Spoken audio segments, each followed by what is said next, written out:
sononko wo ho na nyame adawro ma me se dra no pa say na wo tontom pagya nyame aho de eye weather na sense akyraye foforo ba wa brabo mu abra ma me nkyerɛ ade bi nura wonia esi ya anu nti ye begina so adi nkomo na no pay Ghana fo ensem omo ka omo twe aban ne mpanifo adwen esisi no ma entene wo Ghana so a abehia se e wo se aban ne mpanifo tu wan na mo no wo de radio bi hwe maame bi me pese hwe maame we ni mfoni said wo se de nsa asum na no wo de hwe maame no hwe ni ko ma mo hwe e wo TVSYZ ma mo hwe TVSYZ wo Facebook enra ye kire na omo ye no se wo kafu a enu nie ye kire na enra Ghana for ye no wo kafu a wo summarize na this is it said you said we see the nsa asum na no wo bisa no say eti ye kire ye sabra ye kasa ya ye tiatiamu ya ye dede ye twa ban adwena asisui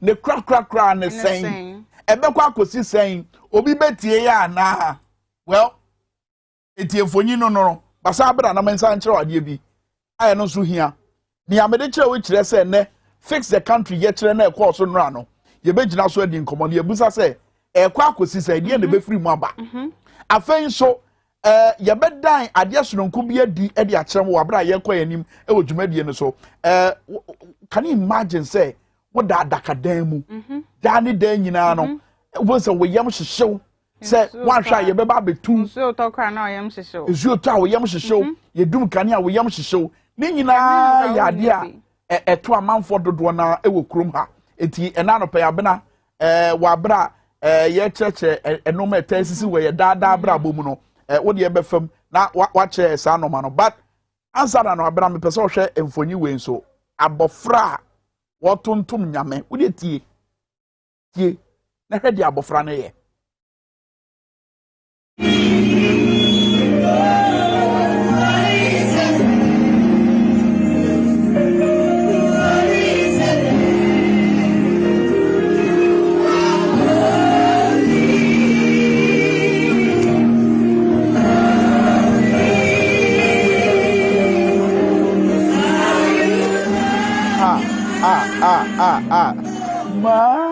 menenyo bahwe sedi abofra no sedi ne ho awura soma anase pagya wo pagya nyame ese wote ase se nyame ena de na to asase so de botaye bi adua ne mu eti wo sori anopa se ya na wanya nkranhye nsem a ene na we de sobo kese pa na wo se ye de bo woti ye de nkranhye nsem ebebre mo anopa yi ewo dwumadie so akola na attitude ne ye mbo ne maami abaso kaka me sure ba so well who say ne maami aye no so eye bi me kai fantastic e so me maami otimi pompa say raje e ma otanfo bonsam ne fa me nye hana ma ne enti ne ka ho enti na wo dwumadie so tonton sansan ye nso de mo fantetie we mo se ye sori anopa ya na hu hia se ye behunu nyankopon adwene mo po enti eche bia ye de nkranhye nsem ebramo ewo tonton sansan ye ba mo nyina akọ aba tonton sansan nie.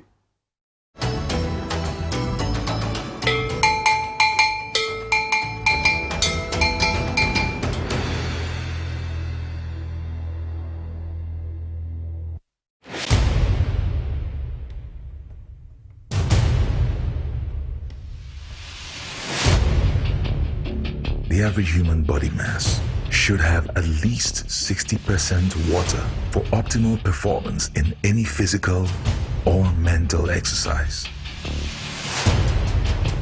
We can help you maintain it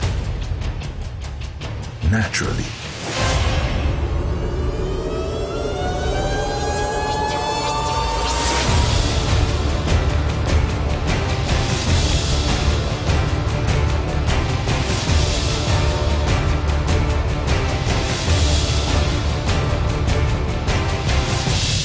X Natural Mineral Water. Simply natural.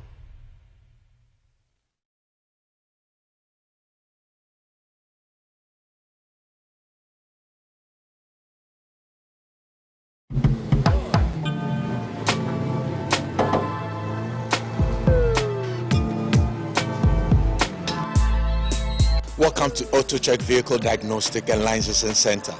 I hear my car can be checked here without going to so many Accra. Sure.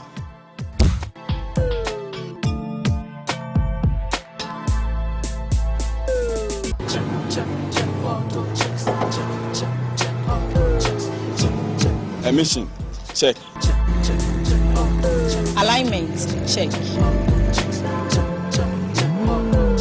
Brakes, check. Visit AutoChecks at Koforidua Aquadum Road for the roadworthiness of your vehicle, from saloon cars to heavy-duty industrial vehicles. Madam, your car is now ready for the road. Thank you so much.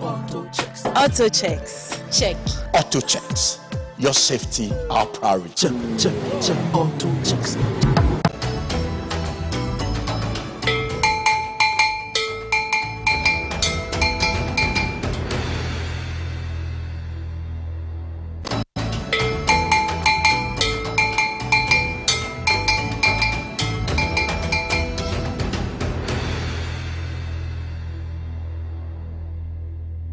Right, Ugu so I share Tonton Sansan with TVXYZ and offense so YouTube TVXYZ, Facebook TVXYZ. Mamente onka baby a wo bia na no pay boom.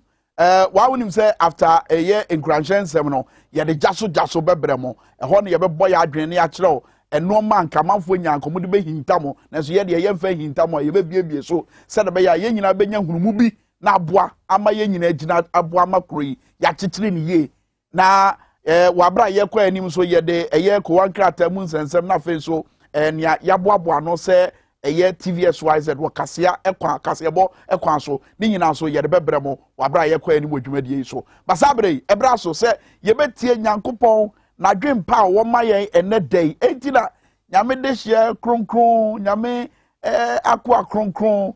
In fact owura Apostle Joseph A. Jackson oha what in Cransensem Ebre Apostle Joseph A. Jackson. Yamwache. I'm major also. That is not pay. Radiado, so here. You cram many abena, you cram Abena sewa, Mammy Abena sewa, Menano no, intino. What's the hour on your Jimison? Quam na, boy, some mere way. Yay. Some crown. That's right. It was some boy, Obi America, the abonism. So, sir. Fantastic. Obi so, a America, the show. Who say, oh, Kwame Hofe. Kwame Watadi Fata, Abna hairstyle idea. It is a dear cheese, say, Yenna eradiase. Ma ubi an can say, eradia muni ye de biarada. Nenan yen say, eradi womre de ma ubibia. Abrabona yebono, ubi dear, ebeba nopa. Ubi dear bebe numre. Ubi dear so cradi be at the soom. But in muno, yan share who say, yetemre ene nase ana obi eware ntem emfie numachi aware ni guye obi nso aware delay ye enso so no da sukrem emre ne na ense ne sentina mayema yemfa ya brabo entutu obi ho yenkase wedi oyesronko chen yen na yenso so no ese di nyankopon amo yeye no abri biara ubenya sa trimopo no anaza sa adwene no na kire se ensusuye a Awurade wo ma wo no o ma na brase ena no pay me de obekọ trosemu e wo 2 Peter chapter 3 verse 9 or say the Lord is not slow about his promise as for some count slowness but it is patient towards you, not wishing for any to perish but for all to come to repentance. Edru baby a na komu ye aba. If ye ha ewe any jumedi a ye di na no pay no ye hia komu ye. Se dede kakra bi ba ebe sei de ye no. Inti ha de komu ye no any jumedi a ye di no. Efa. Wedru fie a ojojo wo ho no. Uhia komu ye.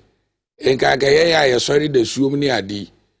Udru fie na nkwara ho ha na otu omofo se mebeda etima mumma mo voice ne nkofo mamu nye dede bebiri etoda akoro se odwa ne free fie kope ba bi hye na timi nya asomdwie bi ede dwodwo ho but nipa asetram ne nipa abra bom ye no kom ye bi nso ho nipa mpe ene se Awurade aye kom ewo ya abra boso but Awurade se me kan kire wo se so ye kom wo abra boso a enkire se wapo enkire se onim wo entrese ni ure afriu minim se na wotwe a yebesimu no me de adwene mu po a ewo kom ye ho aya na Awurade taaye no e de bebrɛw na ena no pɛyi no ɔsɛ menka nkyerɛ wo sɛ ɔhwehwɛ biribi anim na sɛ ɛɛkyɛ a na nkyerɛ sɛ ɔno awurade no ne werɛ afiw mekae mmerɛ bi na m'ani da adeɛ bi so na makɔma so adeɛ ne sɛ me nsa bɛka na asɛm awurade ka kyerɛ me mpaebɔ mu ne sɛ mede adeɛ wei ma wo a wobɛwu ntɛm medwene ho kɔ akyiri but ɛnɛ saa adeɛ no m'ani abu so ɛdeɛ na meka na mede me nkura nhyɛsɛm aba awieɛ ɛnɛ anɔpa yi ɛne sɛ abere biara a awurade bɛyɛ kɔɔ mu no asɛmbusa a ɛwɔ sɛ ebusa awurade ne sɛ awurade mmerɛ no so sɛ wokasa anaa mmerɛ no nsoyɛ wone awurade ntam ɛte sɛn nyame dɔfoɔ nyame de hyɛ aduru berɛ ɛwɔ sɛ wohunu sɛ awurade mpo na sɛ woyɛ kɔɔ mu a na nkyerɛ sɛ ne werɛ afiw ebia ɔwɔ nhyehyɛeɛ foforɔ ɛde ma wo menim sɛ da foforɔ no me ne woka awurade tiri mu paa ne kɔɔ mu yɛ a aba w'asetena mu no wobɛhunu botaeɛ ɛtɛ akyiri awurade nhyira wo kwam ɛne somu ɛ Apostle Joseph A. Jackson yɛda ase sɛ nɛ wode egransɛnsɛm abrɛ nyankopɔn ayɛ kom woboa ɔyɛ kom wɔsiesie ɔyɛ adeɛ bi sɛ na bɛyɛ a epie wɔ honam anim a obiara bɛhu sɛ yes nyame yɛ nyame ɛwɔ yɛabrɛ abɔ mu nti ɛto da bi wɔ hɔ a nyankopɔn de wokɔ school. That's right. Sɛ wompaase a That's right. Moving to the next That's step. right. Nti baabi a wo bia you have to see that as a learning process for That's you. right. Oto wo bomba yɛ sɛ wo pɛ V8 na wo wakatua yɛ sɛ yɛ ma V8 na fa ho no wobɛtumi atɔ etini gyina hɔ nyankopɔn siesie otitwai nyabotre wai bibia beto di ɛkyɛ bia de jaso ɛbrɛbɔ ɛwɔ Tonton Sansan dwumadie yi so na ansa na yɛde jaso bɛba no kae sɛ ewiem nsakrae mu nsɛm yapɔmuden ho afutuo ɛna afei nso adwuma a yɛn nyinaa yɛ sɛ bi mpo a wankasa wabie w'adwuma mpo a abemfoɔ bi akurukyɛ nneɛma bi agu nkrataa so a yɛpɛ sɛ ɔhwɛ ne sisi yɛ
Facebook so share Tonton Sansan with TVXYZ, Facebook Live na so YouTube. Kai say wo YouTube do so subscribe button for Kez and me so to get said be ya dani den any like button. Fantastic. Like the yana ekokomoti was yeah. Eti me aso said be ya dani den nyina e ba from mu a dwumadi a ye di nyina so obetimi ayede e de achi. Na efutu obi a yehu ye e wo dehydration. Yes, dehydration. I think it's your very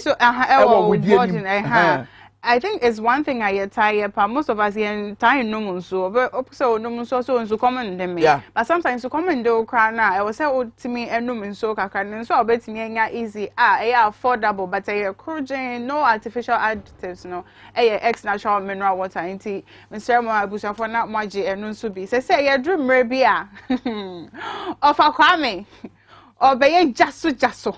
Asembi ashana kumaso opese okatre Ghana amine any your friend say government can say abine any wiase nyina obi a wo hwe bia jaso bre e de baro kai say ye jaso na enya me nko na me bom adwe wi na so yama ye akwanya no na so wa ye wabɔ wadwe baba me acknowledge enkophobia ye hu o musisi o Facebook live kofi opo asamo ma hu o se ma bye bye so mo je Pete Ejir share Facebook live Isaac Eduyao share Facebook live Lydia double Oswajo double o share Facebook live Abdul Razak share Facebook live Akushika Rescue Mission ubutu Facebook live and a so Lydia Kam mahu nyina e Facebook live monko so an che dwumadie se na be ya mansa nyina behunu ye koso sabere die jaso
Yakbo Fanche, yeah, fix it, oh, I see. Yes, it to fix the country, no.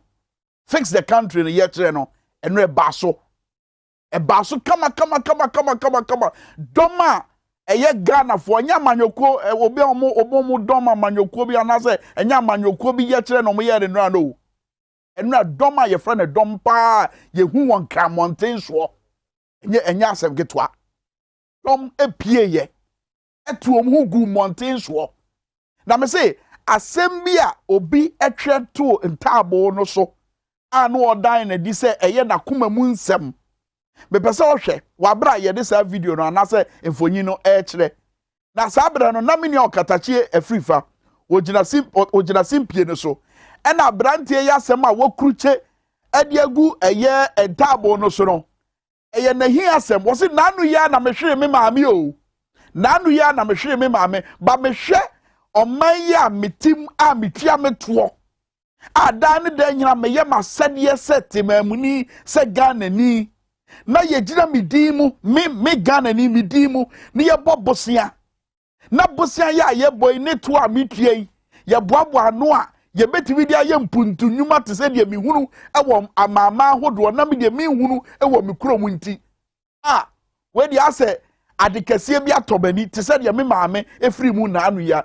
etu otwegu ntabo no so se wono de agobenya agobi mfiri wo na ne maame a wawu adasa ne maame a wanya ne ba bi kono won samra asem ode to ntabo no so no na nra me hu ye no me yam hye be ya sure say ye de mfonyini to Facebook like aye TVSY the screens no so sie ya wo so ye mbahyew na wo hwe nsema na amanfo omukọ ye kire o ma twetwe gu ntabo so atwetwe gu nkrata so a wutu se ni nyina ya asema wankasa obetiba relate pension mu nsem hia say ye constitutional ache enyini edwan hia say ye be ye nsakramu se de be ya ebeboa na oman no yetimi akoyanim say yete ye mamu na ye constitution no ehye say tumi dodo na hye mampanyin nsem mampanyin na appoint CEO mampanyin na appoint minister mampanyin pa aha no de we ko opa aha no de we ko ededa no asem o kan de mintimi moso wafu ani hwe daka wabra empanifo mo mudi ye kire nanim no e kasa no wono na asem no e kire ye na tie de oka wo de oka no so wo wintimi kan men kan kire na arama men kan wo de mo bi kan kire wo so wo nyaaya akade maame a wanya ne ba bi ko akasa abre obetiba bank omra efi se obi a wote de so sa abre ya wode de to ma no a wogina ne dimu ekobo bosia na bosia yi botai nti a wokobo ye ene se wode ba be ye kuro ni ye nanso enipakuo bi nko ana so omo so yi de e chen sa de eto nani na anu bi na wode ye sa nyi video no nchiro mo eye Oma no mo ye kire no mo video no titiri oma no mo kura placards no na ye nhwe se de no mo sikoye ye kire ni nie. It was a massive demonstration and look memo bia na adaw because minim se sa bre ya ye ka say se wo bie ka se fidi ahodo a wo mo be se wo mo de nsam fufuro bi e ba be wurawuram because every minute bia asem bi be wuram and asaglemi housing project and asaglemi ayese and asaglemi ayese look mabunu na wo krom ha no ade ba ko aye hwehwe every sagleme issue no e simple adan na guo no amanfo ni ba bi da e krom ha eti wo ye mampanyi anase wo ye oman bu pani a wo adwempa e magana e den e na wo de dan ne ye wa bra mo twe mo manso e wo court no ye Ghana for de sa de ne me ye sure say nya ye hi asem me madwen no ye hi asem ene say Ghana sika ye de sisi sa dan no e de ne ye de ye Ghana sika ye gina so na say Ghana dima ye gina so bo bosia e de sisi sa dan no e de pa ne ye de wo de ye ntie de mabunu ne ka ye ntie nsem ne bi o mo ka tie wei bill. Your house you are staying, we have been paying it. We have been doing everything. Now the condition economy is so hard now we have to pay your wife and your vice president's wife. What we are saying is that Akufo-Addo has started to offer Ghanaians.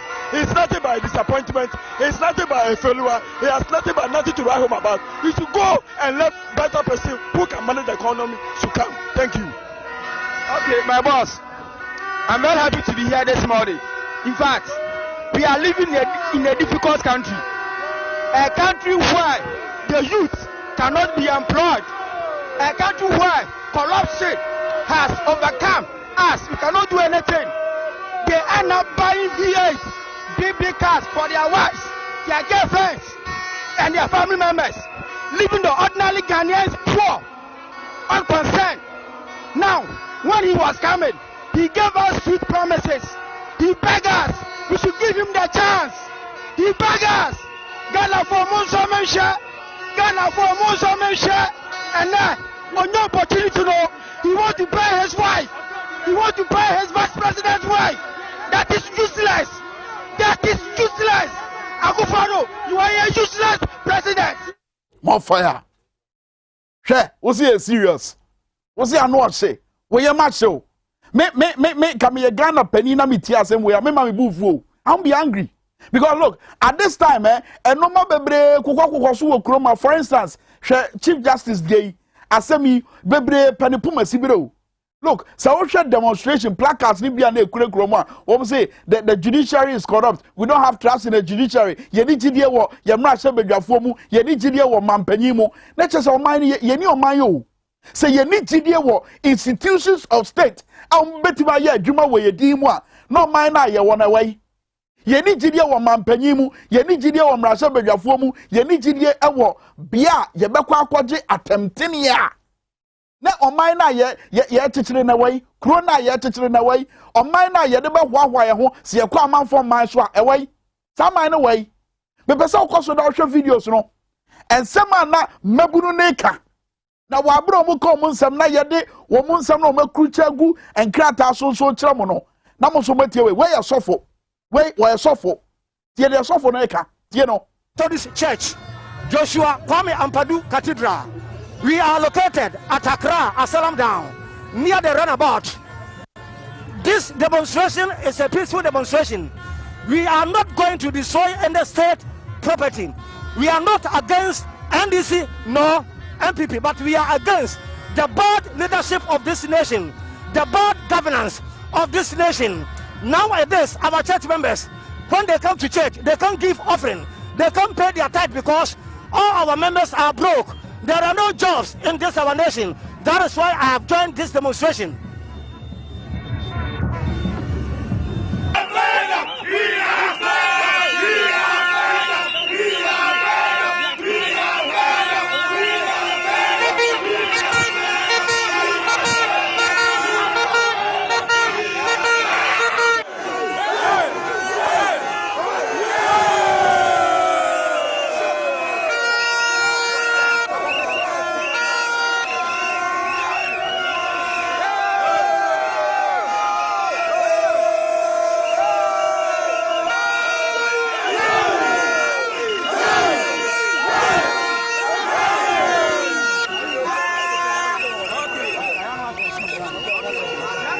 Tiano no yetre na course nra no obie no obetime dum sa jawe enra organizers le ka say ni o maye won kra ha no beba akwaye bi e wokuma ase ene miamia hodo wo Ghana ha say yete ye Ghana na ye ni adwuma yete ye Ghana na ye hye ye bo say ye ba be biebie mfidi nwuma na mabunu na no pe wo kodokore wo de te hu gumonte so na gore mabunu te mantwa ba bi no omoto dame omote ba bi no omoto dame yete ye Ghana ne ye bobosia wo yedimu na ye hunu de mo de ye yete ye Ghana na ya de kodie wo coronavirus ama ne homene so na da ne da nyina mo begina ye nimo TV so na ne mo ka ne se ya de na ma ne homene so ba mo plan e ma Ghana ene de COVID-19 penya COVID-19 numbers ne kwasoro e de ne mo plan. What are your plans?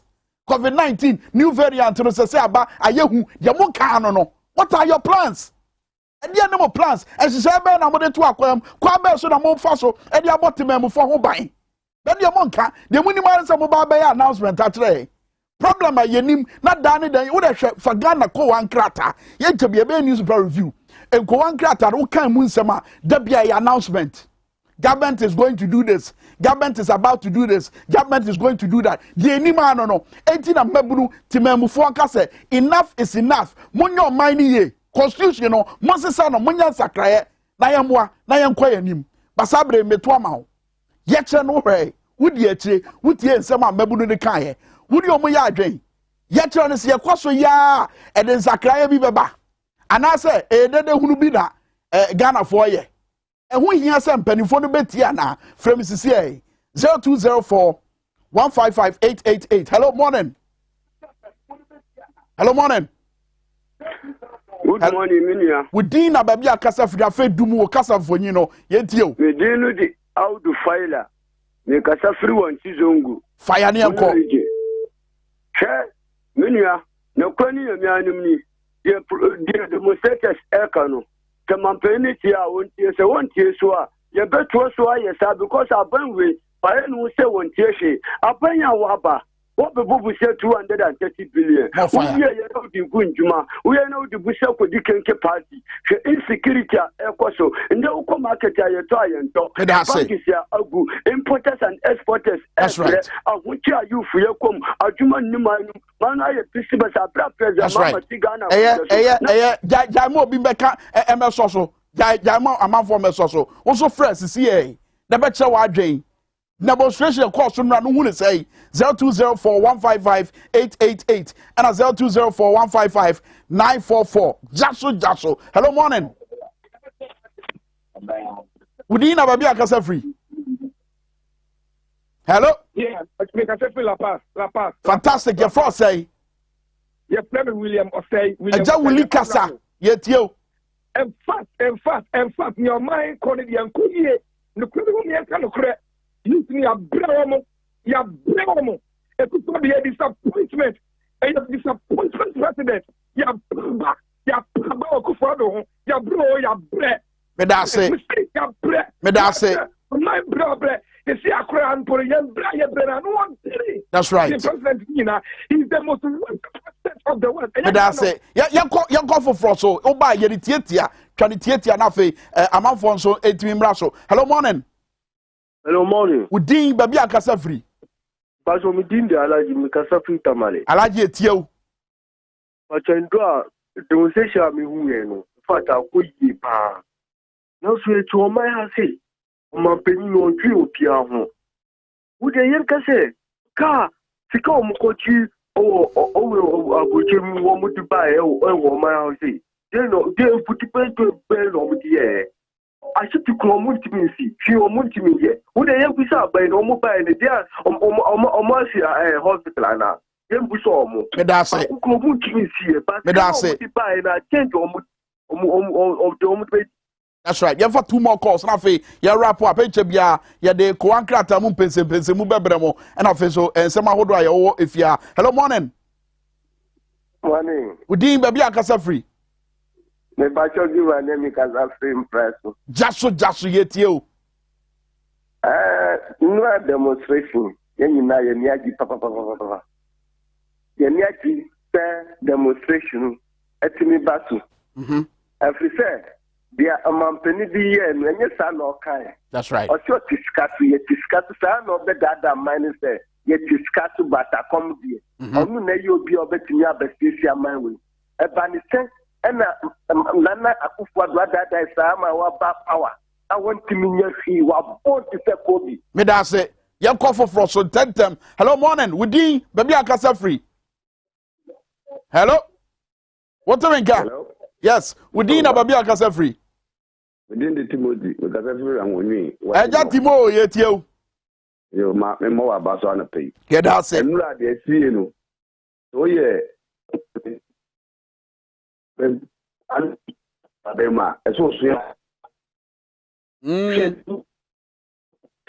Wahoma de twetwesi na so se metew kan wo se so bi wa ban mu a wo so osua bibi every ye kire na ekọ so no ano so won sua bibi ye call last caller so. Hello, morning. Hello, what I am a catcher within a baby akasa free. Hello, morning.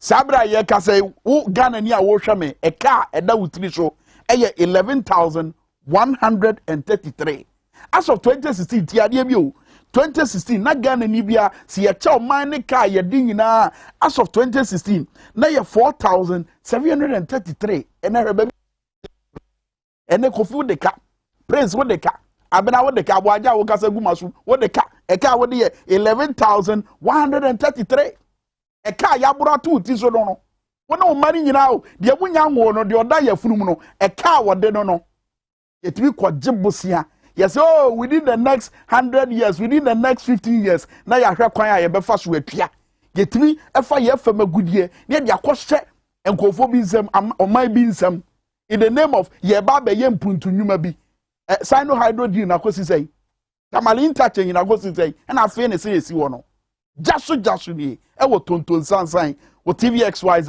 ye dan ya ho aba ye ba ko wankrata mu nsem ensem ayabo ano se kasebo ewo TVXYZ the Power FM ni nyina ye de betudwa na mo so matie ye bazie.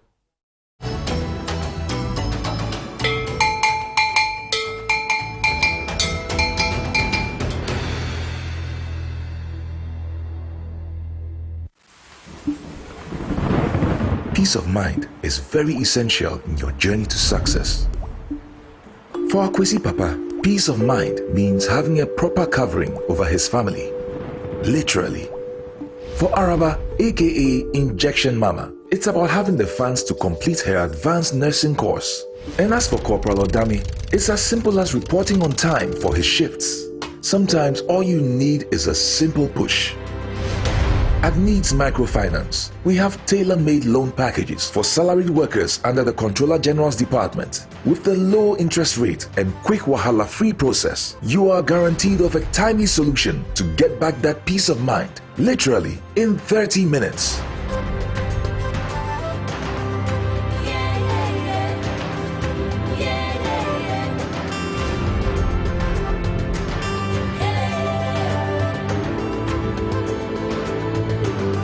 Needs Microfinance. Growing with you.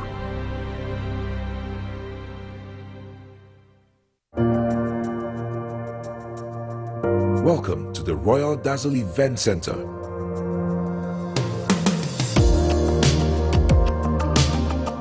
With a lush and well-maintained lawn and garden, you are assured of the best serene and comfortable atmosphere to organize all your family and social events. Live the royal moments here with friends and family.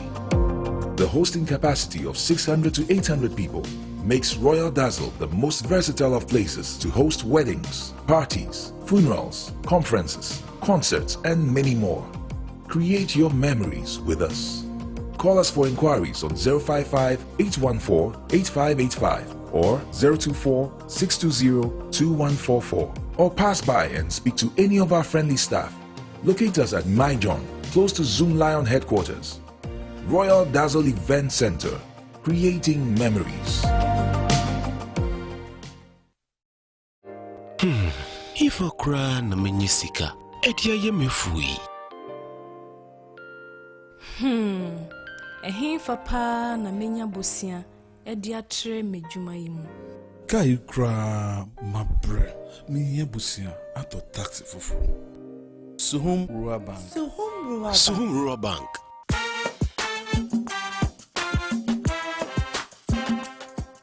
Yemamwa kwa baba Suhum Rural Bank. Ye won hyehyɛ ahodoɔ bi te sɛ dwadifo abosia, akuokuo bosia, susu account, ɛne da so wɔ hɔ savings account, me bada chain savings account, ɛne de keka ho. Hwɛ Suhum Rural Bank wɔ 03422919896. Na wɔn nso wetumi aka sɛ Suhum Rural Bank, ama ene mayeka owner. Suhum Rural Bank, enti me pa minie. Suhum Rural Bank, growing our heritage.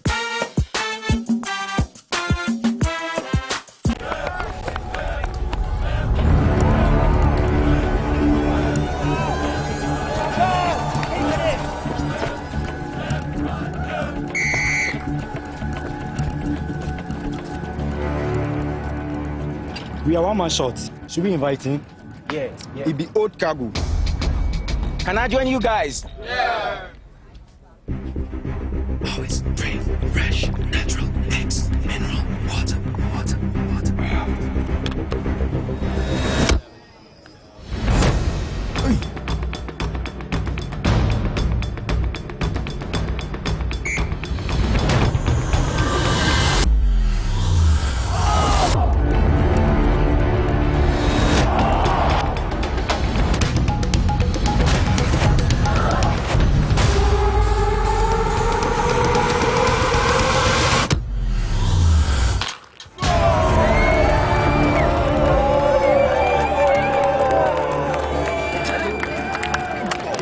Still got it.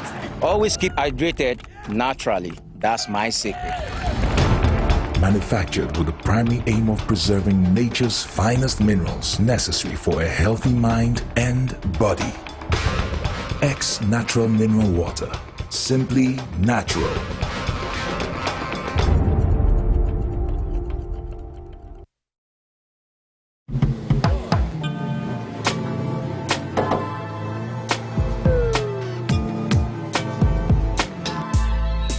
Welcome to AutoCheck Vehicle Diagnostic and Licensing Center. I hear my car can be checked here without going to so many hour crash. Sure.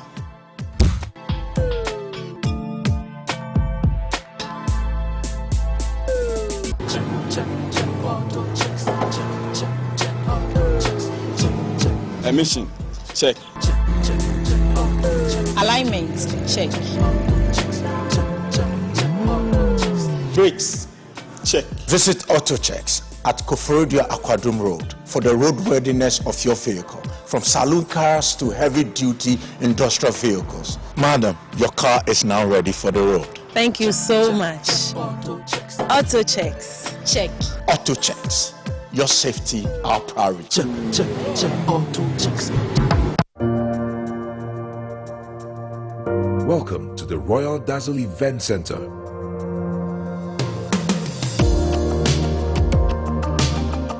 With a lush and well-maintained lawn and garden, you are assured of the best serene and comfortable atmosphere to organize all your family and social events. Live the royal moments here with friends and family. The hosting capacity of 600 to 800 people makes Royal Dazzle the most versatile of places to host weddings, parties, funerals, conferences, concerts, and many more. Create your memories with us. Call us for inquiries on 055-814-8585 or 024-620-2144, or pass by and speak to any of our friendly staff. Locate us at My John, close to Zoom Lion headquarters. Royal Dazzle Event Center, creating memories.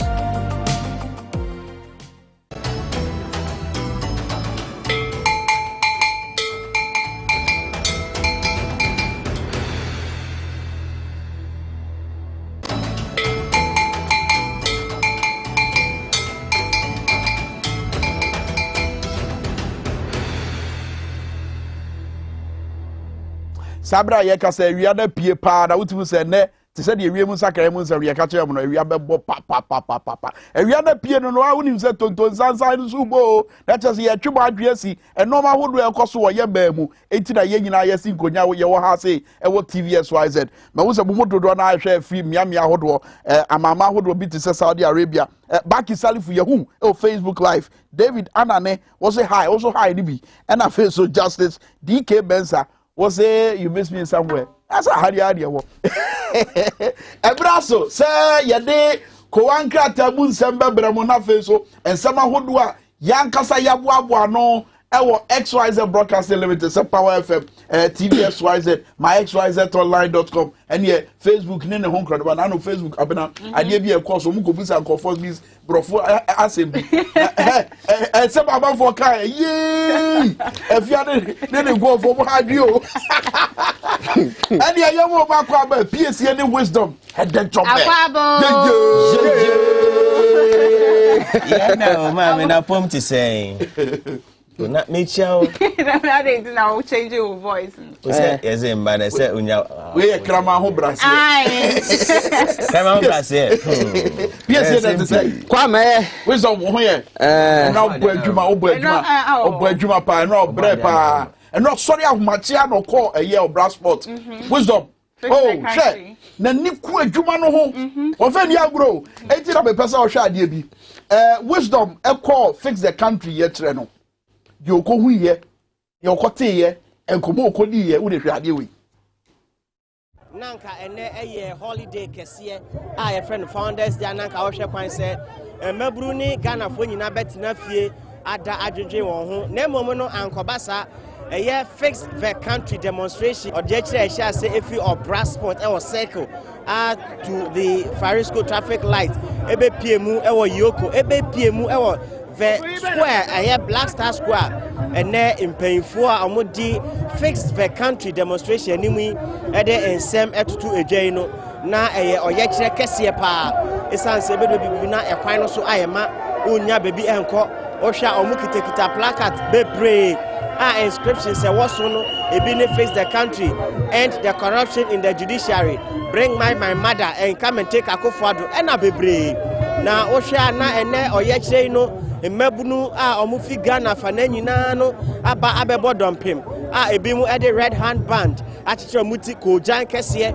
omu asem mu ka nyina ne se enye MPP asem enye NDC asem na emomu no eye Ghana inti na emomu no hwa na enye asem kuma emu omudi anim no bebre de nsem no bebre etutudwa yentie ne empanyfo na omudi anim no bi ekekan Ghana fo no never tribe and divide your hubio never politics and divide your hubio akomode wa akomode so akomode wa akomode so na bisa so na wo ye na go ni asa na akomode na bisa so ye gbani asa na akomode ye ga na yira na yetimu bi nti se anu ye sika na idu ye kono de bi fi ya ye de Kumasi de fi Kumasi e kota male de fi wa ye be sam ho de fi wa ye kota grade obia baby obia be demonstrate bi was a young year na uni se say na uzi wa Fourth Republic na first 1 2 and 3 no asoja for na say no ye no be bulu ye voice Fourth Republic ye be ku no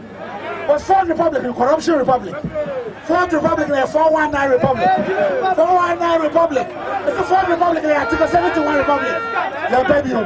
Kwame Nkrumah been 9 years as president. Japadia Kwame Nkrumah Dijaye.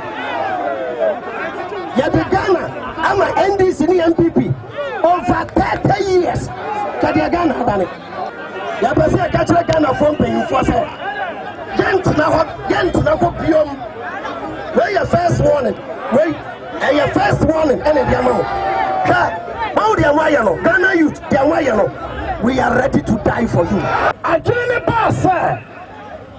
As I said, Ghana, you know. And again, I'm burning for sure. That's what Mbekum Ghana Kwada. When him say in the history of Ghana, the Nkuma police for Bebre. Sasamre ya yomi. The Nkuma police for to say Nkoko and Nkoko. The Nkuma have a doctor, but we never catch us. Nurses are suffering. Doctors are. Police officers are. Military officers are. Presenters are. Adwa. I am not corrupt. I am not father. I am not corrupt. I didn't know to make him. Why can't we say that again? I didn't know to make him. We don't have leaders in this country. Those we call our leaders are our enemies. They don't like us. They hate us. They don't want us to succeed. Obincham is said. 3 years later, say, Minister Ben and the Bakobi. Yama wants yes, sir. Or such a foot of Takwam and Guru Shah Ghana, yes, no. Or Pian Wabit Ghana history. As our papa, one of whom Modia. And you go for Betty or your papa. What did I catch on? I say, oh, papa, one of whom Modia. Man, for a book of what you say, papa. Or such a foot of Takwam and Guru is a founder of this country. And we appreciate Kwame. MPP in the NDC, you know. Yeah, they are mine how many years? What benefits? I don't benefits every year. The only way now I'm going to say yes, so no fear. Say usro, ubeu, yebeku. Now let me tell you something. Say usro de kwa chia. Ubeu said death is the beginning of life. And see, you so one year. Today, the youth of this country are speaking. The youth of this country are coming together with one voice to bring forth a new Ghana. This is history, and all of you assembled here have assembled in the name of the roll call. This day will continue to be remembered and referred to. There is no need for fear. Kwame Nkrumah Kasamba could be trying, and let me pass me the the secret of life is to have no fear. The youth of Ghana have no fear. The youth of Ghana have no fear. To be able to win this battle, we must know who our leaders are and who aren't our leaders. What we have are our enemies. Enemies bring pain to their people. Enemies bring sorrow to their people. Enemies bring suffering to their people. The last time a year Blaster Square ha ebo ma Dumpim say no was the day na year a year former President Jerry John Rawlings Square ewo ha Independence Square na ene wo hwe Toma abana e kire se Ghana mabunu ani abre na tesukoko ya omo ete e de a kire aban yi no e kire se eyade a omo problems a omo asking no se omo hwe na aban any other successive governments nyina no enso ano ema Ghana pa enya ne ntoma pa infra na mu ka nyina ne se njuma eni oman mu enti the call of it no and say provide jobs for the youth. It's wisdom headed German and money ball every a year Independence Square and on another so and cram mountain so on 1919 and wisdom and a cameraman ni no mudi diache and nobody for you know abre. Now wabra sadia way air coso a war and crying no abna na bibi so coso sunyane for so say almost see my game almost train fix the country for now mama bad because on one way the kind of almost Sunyani ako Kumase enya akra hankwa eno omo ye kire no na Sunyani for so say mumbra na ye twemo ye kase ye report about Mark Asante ono so ye report na e wo so nyane nti yen hwe no na yen san bra amena wa me hu de menye biem kaza panimu bia ma ne ba so ano de ne ko abrochire school ni egun frase ya ne ebre jeze de ni hwe beka boys ne betu ya hofo obi an ko jina balo boss no nya na adwe so opa adwuma mapanyi bi obi a betu no hofo obi an ko jina balo boss so oto abafi ya ne to ma no jeze de ya pa ba na na do de da na se je wa ye bia ye Madam, I be about to do women, so you and Cosmo, my head. That you give your 2 guys, yes, man, who may, I don't know who my head, who may, and I'll tell him, I'm mine. Let me say a bad man, what about you? Yes, but yes, I won't have a study, but I have bred you, that you have 2 hours to the only my cameraman. You're fine yet. When you phone upon that die, you be away, and so Mukundia, or Mufi. Enti no mpanyfo no Ghana ye be papa dia MPP ye ntu omu na fofo mra se ye ni ahoto o manyu wahu se dem di kan ye no ye pan kura me ba bia metim futuro eku ye wo no enye easy wa mo so no ba ye pan ya ra ye ntehwe o nso to a ta mantamu ye sese so yale aba ti ye sere wa mo meboa ye na so yale no ye so ye ho ma emo ye kakra na so mo tsoro no mo to na ya egu ase de ye nkwase afo yey waka asemo we di asem kese panti we amane bo a efri ye nua eye Asante efri eye bono ahafo anase bono region sunyan pote no de bre na ebra so say ye be kokko akrata ni already ye di kam makwaba PSC ne wisdom nti nkrata na de na eka Mamisha saying free Daily Graphic. I say non-adherence to COVID-19 safety protocols major challenge. You know, Ghana Health Service, Ghana Pumudin, Aswe, and HSA. Yensha masks na, yan royan sana, ye kuni padomuno. And no na man home so ama COVID akosro. Ye the numbers number 2 be enche. Let's free nation from colonial economic arrangement. President Akufo-Addo says on Founders Day, na fix the country demo. Eno ena ewo ho sesia na hu za manfo ahye eye kujan na eno so ewo ha no na Africa open for business after general secretary ena oka chiremu say Africa nyina ya ready say ye ba be business wo hwe graphic echa residents giving deadline to vacate Budumburam camp nti ye beko gumwa ena no pay wo chiremu say Budumburam camp no 1990 ena yete afi wo mpese aban pese wo bubu ho nyina gu na osi oman no foforo nti eno say no eno so ho asem ewo graphic mo. All right. Was the one side of the Ghanaian Times and Krata would not or near Uku ya na a demu fwa. One can say bow pushu a Benedian cabitre. Na Yamane Dosupa. Na Nidika no Nanka me she quite say in Kayesa demonstration as a fix the country Nanka political figures view. But Endra, I didn't see any political figure. Am for no money? Am you need dear new America say as me see we no you to me at the folly MPP home, you had the folly NDC home, you had the way folly CPP home, and you had the way folly UDF, and now any party I did not see anybody. That was the first thing. I mean, we are not many so a pan. Number 2, police service. Endra, Kwame, it was awesome. Sir, it was awesome. I don't want to party.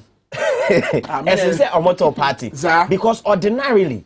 And some of this protest, especially knowing history, a far sa fix the country, the way I buy a killer kudamon sem and all of these no nanka may share quite saying at least police woman said ubikite to be ejna baby and answers, but yesterday you didn't see police with guns. But question may sure some for do not be say we IGP ne kwan a wo fa so aka say hey media me ba adwumaniti na me ba be me ba ya na say wo fa fix the country ade yi ho de abrabra no be say be abafo ka so we ya damfo na so na bibi su tetri say fix the country no it goes beyond the borders of the youth and all the institutions are part of it into no IGP no and also obai no we a friend of IGP Akwaba demo because it's official assignment obey demo IGP Akwaba demo. Intina and say Oma Ghana for who say the police service say police service no they still have that integrity. Esa a moody no police service no that's all. Intino that was in major test. Obi agwa so waba onto aso. Upon when you didn't go with the police service, on to me found. I'm sure it will be fair for anyone to ask say we about 9-day wonder nah. A question. Maybe a bay me who a baby mama because a kufu dampare anymore. Now, they also buy a yen and cofoya yebi, and I'm about first impression. I mean, Yankas, oh, Mediana, a bedecho bedai, and then Kuba de Besha, Mayina. Into IGP and Ramubo more ding because the police for aligning up at every vantage point. A quine home fitty or brass sports are baby do Black Star Square. Every part of it, no. Aquabese Fiako. Ebia MCR gate nano.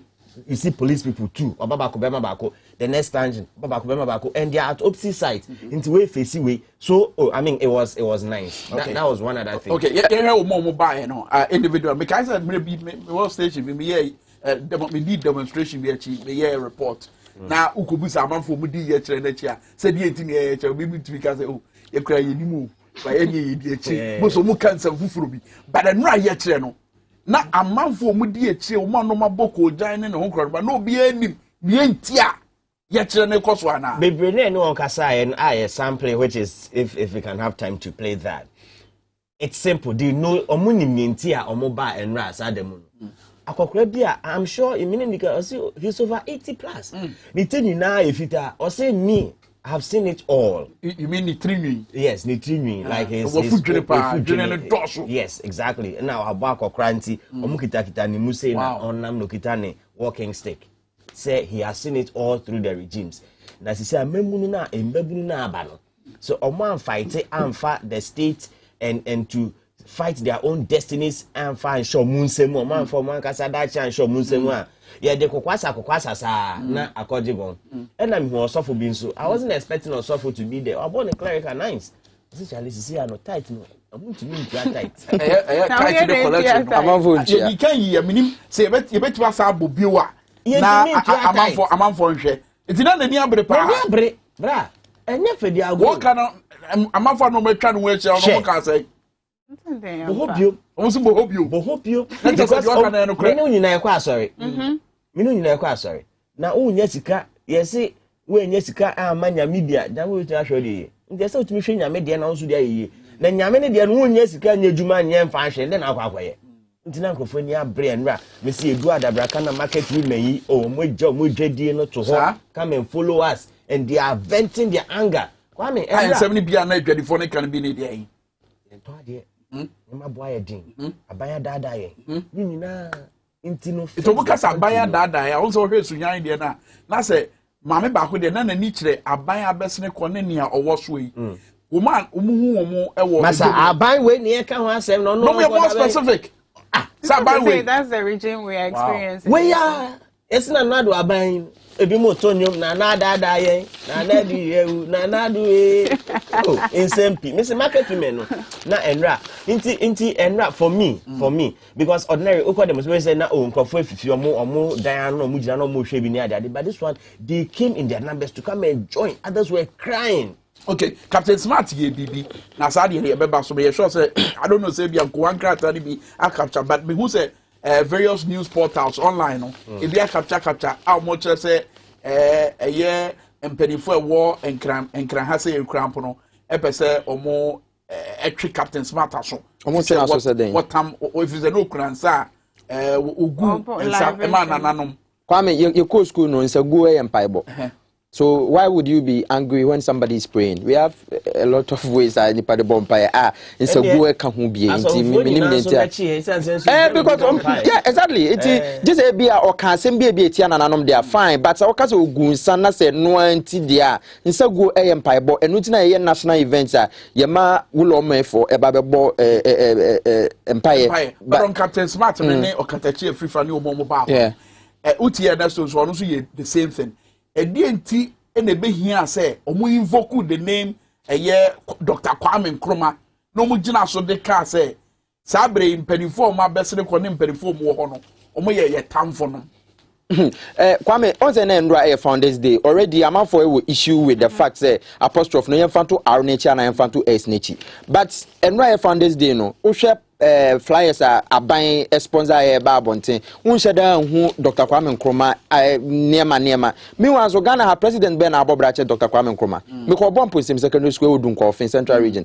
Dr. Kwame Nkrumah is school no. Ever seen the school that's regional where mono Ukodoma Senior High School. Kwame Nkrumah is here. In fact, schools be a month for betting me testify. Who share Tamamutu as Atam na endorsement. And so Kwai a dim febebre. It is a will be Dr. Kwame Nkrumah dia. Usiwa as a model. Say a man saying in Ashano no Musiano because Nkrumah, in fact, Nkrumah na Africa Gideon. The dice one no or no West African in a bear back. If somebody is a promote ECOWAS card, any ECOWAS bar card insurance, this animal, Dr. Kwame Nkrumah Nina, and any dice when saying I become boom se back. Anka to say, Oko Europe now, Schengen visa near there. To me free Ghana, Ivory Coast because me baby me free about that town. So if we sample now, Oko Bundukwa, it's just like some best 10 kilometers be ubedu here, but more than what Chima would do, I just say check on the other. It's another Dr. Kwame Nkrumah person you free Muria Africa. You say Africa is open for business after Africa in ye good day and kabum kona the to real secretary called on your Ghana ni. By a chance say you say ye business if you are man on the deba. Africa how ba never be why you are a man on phone be. Uban Ria, Abuche Ria no medicine special co USA. But in Ria be brain for Africa or more forest to call on Kububia Bakwa, Abai Nubenya. Bubu ye nua wa ha sane man na Dr. Kwame Nkrumah pese wo ya na Africa ye ka ha because wo hwe koko kra keka den na China for edo koko because man we say se ewiasim nyina no Ivory Coast ni Ghana na do koko pa yeah exactly omo chigari wama ba aba besua te se ne ada no bi ni China ni bi din komo na o ka che say China for ye ba ye sua na ya yama na ye fa chen wo de no exactly no na omo ye eti na Dr. Kwame Nkrumah person che se Ghana ye woni ma bebre factories osisi ye ne ade palugu first na corn beef ye bi wa ha ene Ghana ye corn beef ye krafa Argentina ohu eti ni nyina ye ne manti a wo kai Dr. Kwame Nkrumah na read no ho nsema it tells you that there is no president that wa back closer to Dr. Kwame Nkrumah since because Obia wa near Obaya or Yade. President Akufo-Addo will be remembered for bringing free senior high school, Obeye in general or Ghana. John Mahama will be remembered for e-blocks and then some of the events or the by saying Yankopo Boano Sambabium. Now what the Ejuma I say and now until Nam Liberation Road. So I'm for ton de Bill Wana Basa so chairman or ton dog chain. Now Kasa Nipa will Kusu Juma, Bosume so mema allowance to send an NDC for Nekano. Now John Mahama ba now Sankofo in a free street so now buy to meet you or Moka. He'll be remembered for that.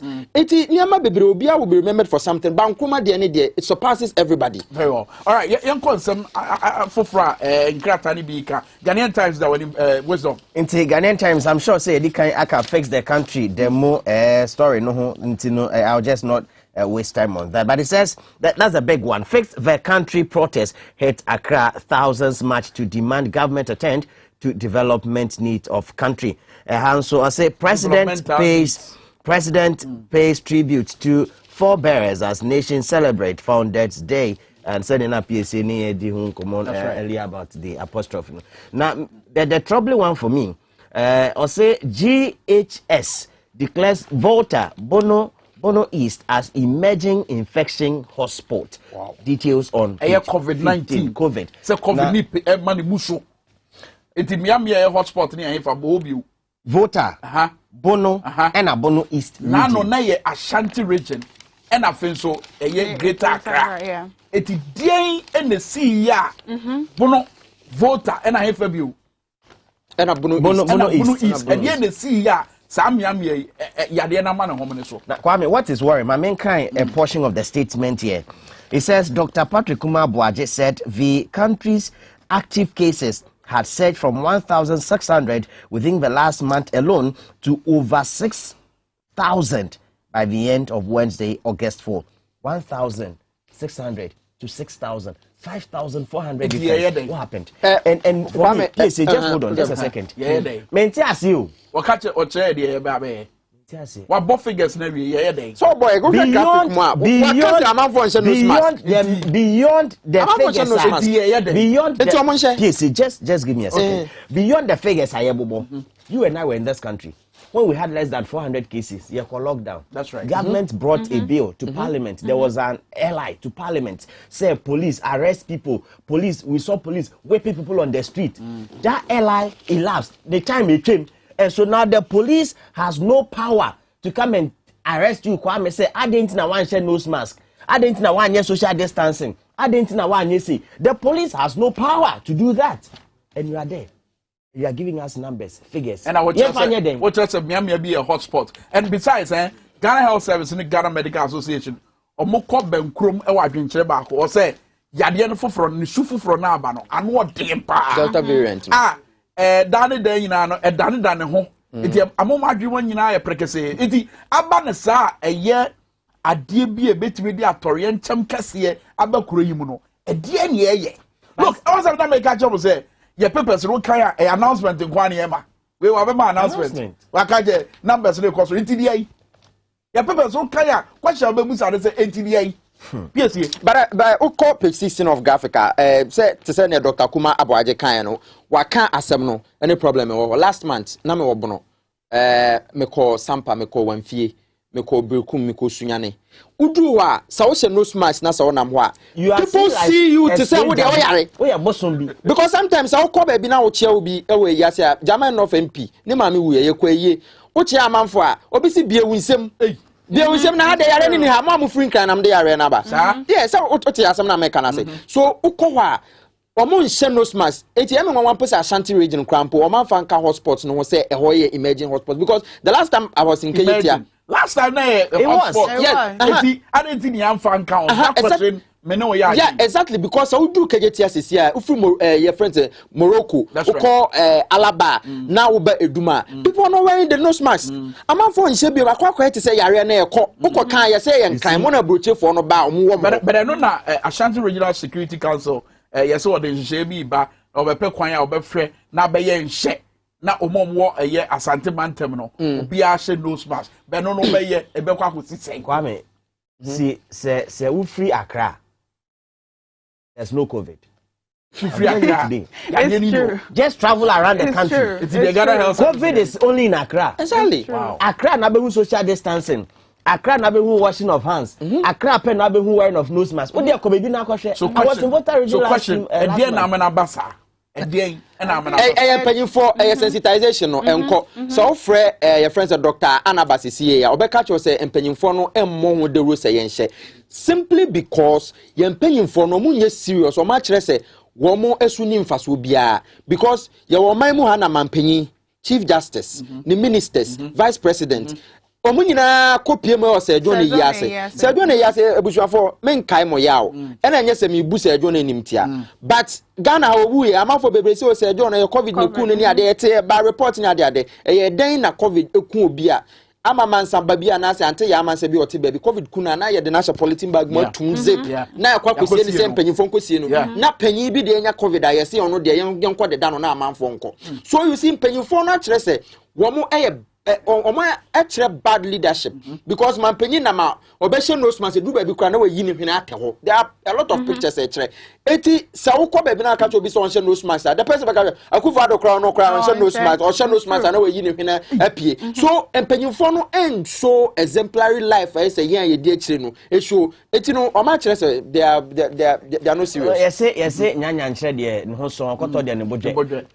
emra covid baaye de bia meka oh, now afre Council of State Members, government officials, MPs, journalists, munkoye vaccination, but you the man on the street, have you bothered to ask yourself, say, I didn't know there, even obi first job or war, your second job, then sank timer. Say, a time has come, let's forget the politician. Now, we ourselves, no. Let's protect ourselves. That's the only way. That is the only way because leadership by example. No, you can say you follow leadership by example. We all die and they'll be there. No, which is a good point. But at the end of the a leader must take a certain critical decision. And the leader is not doing it. No, regardless of how your economy is here. Look, lock Bono, lock them down. Voter region. No schools. Voter region, you know, so much to two borders. Lockdown in this country. It's very difficult to lockdown. Voter region. Borders. A border. It's a border. Forget. You know, so to forget. Kwalubo, Sesie, Kosampa, our Bono region. Cashew free, Ivory Coast, ama for more sample munim. But it will be very unfair to close the borders if we are leaving our airports open. Delta variant, all of a sudden, yet is a war Achimota school. Didn't come into the country. And it is now in our schools. So what is happening? It will be very unfair to close the what borders is happening? and leave over 400 the schools airport Ghana, how open. many cases ni bi. Nja kwa ya dia ya ha. Way asem kesia. Mebuno na tiasi mountain so e ka ho asem mo se mo nka. No, na mo de sagleme no ma bi betwitwa. Oh, omonye sure that dey na wo say wo de obi akokot na nipa konfa krata nkoma na eche se wo de na akokot no pode yensem hunu ye mo enu ntungu na ye nka amanfo o mo ofie o mo tie no ye ka bibia wo mo agitum ti say asem aye ka mi sure say nipa millions na ye be ya adwen say covid-19 ye mpanyimfo na gu ye ni mu ase because ono say minister be yare sesie ya metam na kwa ICU. That's right. Na wo eja baby na what baby no wan share no smart wan ro nsa wo bedu ye see no bed. Because Karachi East MPO sure honorable Ntoso also the constituency obi to be friend say ne ba yare ambulance ma me fa na almost say ambulance on tu ansa na omo de na ko and it is happening everywhere. Oh, it's we are require ambulance no kwa po uni ska de betu anti no smash no ebusua for whether yesrem a yenhye na fa yenta woro yensa sanitizer ne bo onye den owo de especially wo ma na wu aja omo a eya nti nyina yemo ye ho bai nti yemfa ye shabren share ensem WhatsApp line on your display screen so what drink ne ususu betwi dia ba abana menkan ba ko mienu bi we Abdul Basit or say or send free Zongo Pania Kumase or say as well as the president is fixing the country, the citizens must also fix their attitudes. Let's follow the COVID protocols. Send their PSA Aka Sesiano. When Susan said yesterday, fix the country demonstration. The demonstrators don't want government to just listen to them, but to do what they need. How can government borrow such huge amounts of money and yet there is nothing to show for it? But Andra, a very prominent person in this country, Kasa, about demonstration and which was yesterday, and all Kasa, no. He hopes that beyond the demonstration, the leaders of the Fix the Country, almost the petition, say, na and you say you are suggesting say ABRC school and now because the excuse will always be there is no money, but with the petition and also whatever you are asking for them to do, no na day ABR how we can raise funds to do that.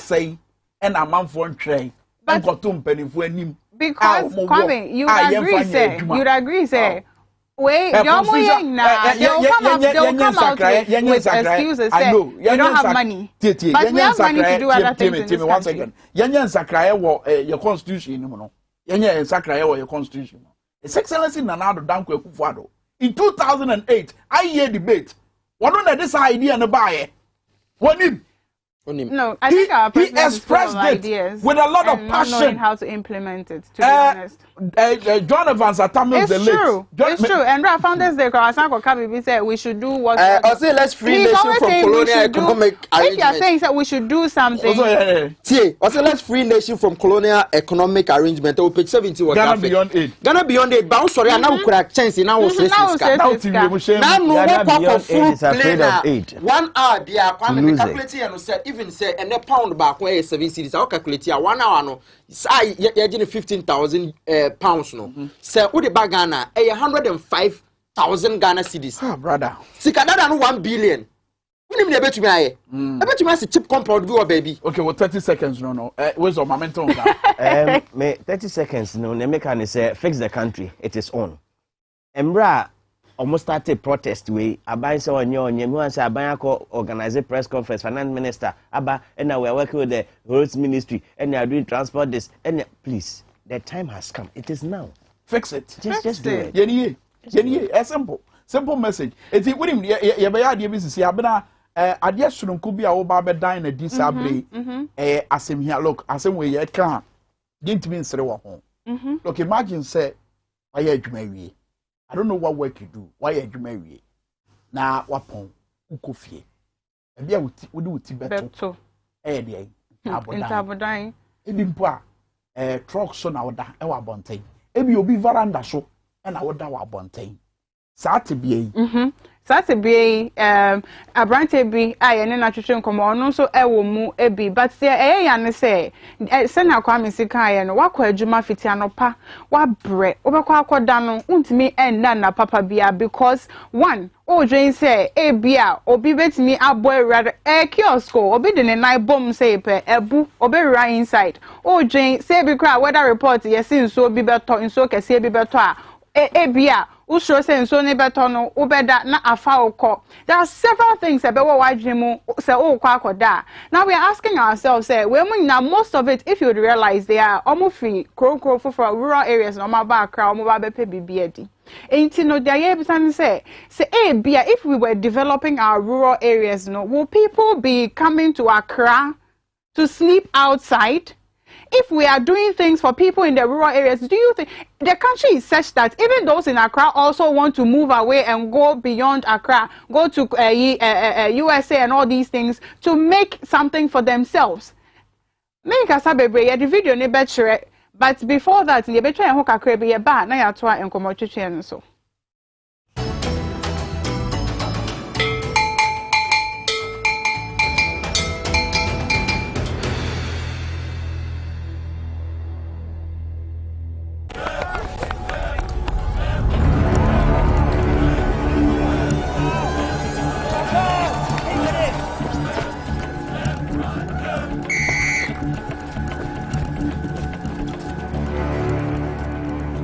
We are one man short. Should we invite him? Yeah. It be old cargo. Can I join you guys? Yeah. Always brave, fresh, natural, X, mineral, water.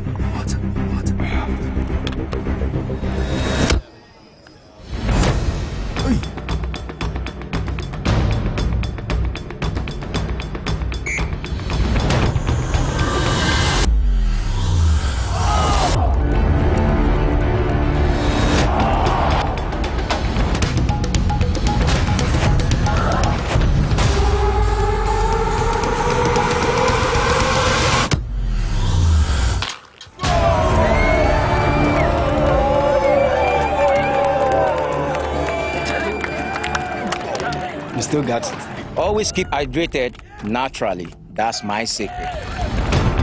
Manufactured with the primary aim of preserving nature's finest minerals necessary for a healthy mind and body.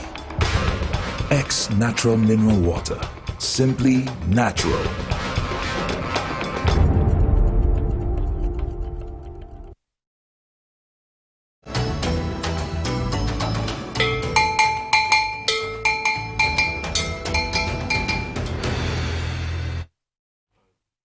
Tonton Sansan Jumede na ugusu a ohwe ye frame nana abena sewa na showing X Natural Mineral Water daruma enti na yetimi edebrem na before ansa ye kwakofa adwadie no me kan bibi se enra ye ne abrante bi friend Kwame ekasai ofi Volta region na waba Accra ebepe bibi edi one ni nwa ketoa enete ochi okada yi de enti kra me ba besi so ne se before ansa during campaigns no yete say vice president na eka say oh ye baba ye yan ye car sinti okada for no ye ba ye be mo car mo atwi ene akosi sen ote spinters ote east legon ote emiamia bebre a de wo wadwin say oh eye sikafo ana say obi a wako school edre chire ene te honom but say woduadua mu nso so a obekwa akohu say slums ewo areas mo ho spinters most especially baby a most companies companies be brave was painters and so no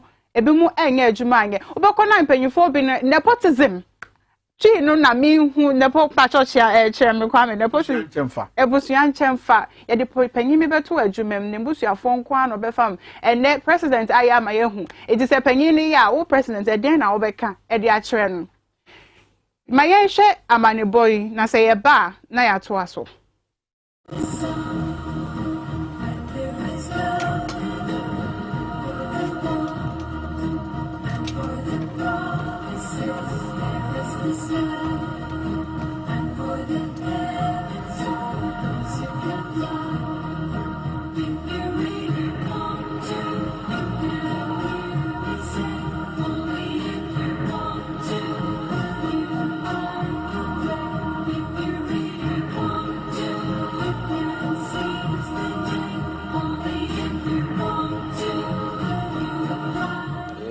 friend me Kwame. Ana me tiba me free water region. Me ba Accra 2016. But I say school year call kakra. But you need nipa obeboa until like and I dey Accra. The Accra so rent red boy until like kiosk are na manage. You dey kind na down I say ombe 2 year fio. Ombe demolish scatter kiosk. And I am adum na elsanya we. Moto we na me dey call back kakra na me so me dey enye me dey obi dey na me use. Ti week am na my say sama no be near be kan na me so me dey manage. Me ni me nua e chiri ba na e wa say me na me koba ansa ye didi. Na me ni nukra ni as abrabo no enye easy kra. The more ade chin the more abrabo no e di ye nso enye lazy ye sorry ye koba but ye koba bia ye we ni fia ye bre ye work last week on be chiro remove say ye send to fear say ye nim bibia ye be ko biom from 2016 o my boy say boss abedu NSC ye ko na yakwa but say obo abi wo mumbla na mumbe boy ye ti sprinters ade ye bre say sprinters ye answer na obe rent no a month 500 cedis me ride motor we e dey kra me nya 50 Ghana intime dey rent timpamucho say obo abi wo mumbla na mumbe boy na yesu ye ka Ghana yesu ye butubi ti obo abi wo mumbo mumodi ye ka say me say ye veterans na edos wa Accra nyame ni nukro ni ye ni adwuma wo ti say a pam ye wa na say ye pa ba ye ko ekruma e de na ye ko akoye wo ye ni hwi wo ye vote bia yesu ye ginem o say ye nye patriotic citizens and vote ni do a ye vote but after vote ni ye nya hwi t-shirt kra o mu cheche kra ye nye bi say bi enye t-shirt ni e be di but ye here attention ti se bibi wo na mbe ya ma ya misremu a munhwe nyame ni na mumboa say ye ti anu ye nya akwadwefo ye koba but ejuma na ye no na akoye say ejuma bi enu o si awko Chinese for me use sa na ya mark 16 cedis a day a man so ye two task ni we ni bia hwinko ye self contained mansion ye bibia ni hana etina even cry catch us betina as na beda as ya umpini se obeda ba haya na ewo na yesu ye di koba ombe tu ya e coinfa I had she ni about say like every weekends if say ye gi enia like abrabona gasa ye kan eniji aye ye se mi ye gi eni de bia ye su but awo ebanisa wadan fofo ba wona say light ka akra ye ni light ye ni bibia ye ni hwi wa enti eni jeni there is far away from us. See, we are living in grief and it's like things are not going over. Senamika ana wo minimini ya mienu na wa anti ani ye master bedroom ni porch ni na wo asi ti say na ni o se musumu sensena amafo bi kra omu di kra ye west esin we but ye manage how uda say na say I say obi town na so so you bibia you are not safe with the bebresida bebresi pen omuba say oni obi nyabi issue na say uda na so ba no ni so di nine bo plywood no wa room ni opeso be obi no odi be so until we are not safe ye da dem but ye wa bonti we nye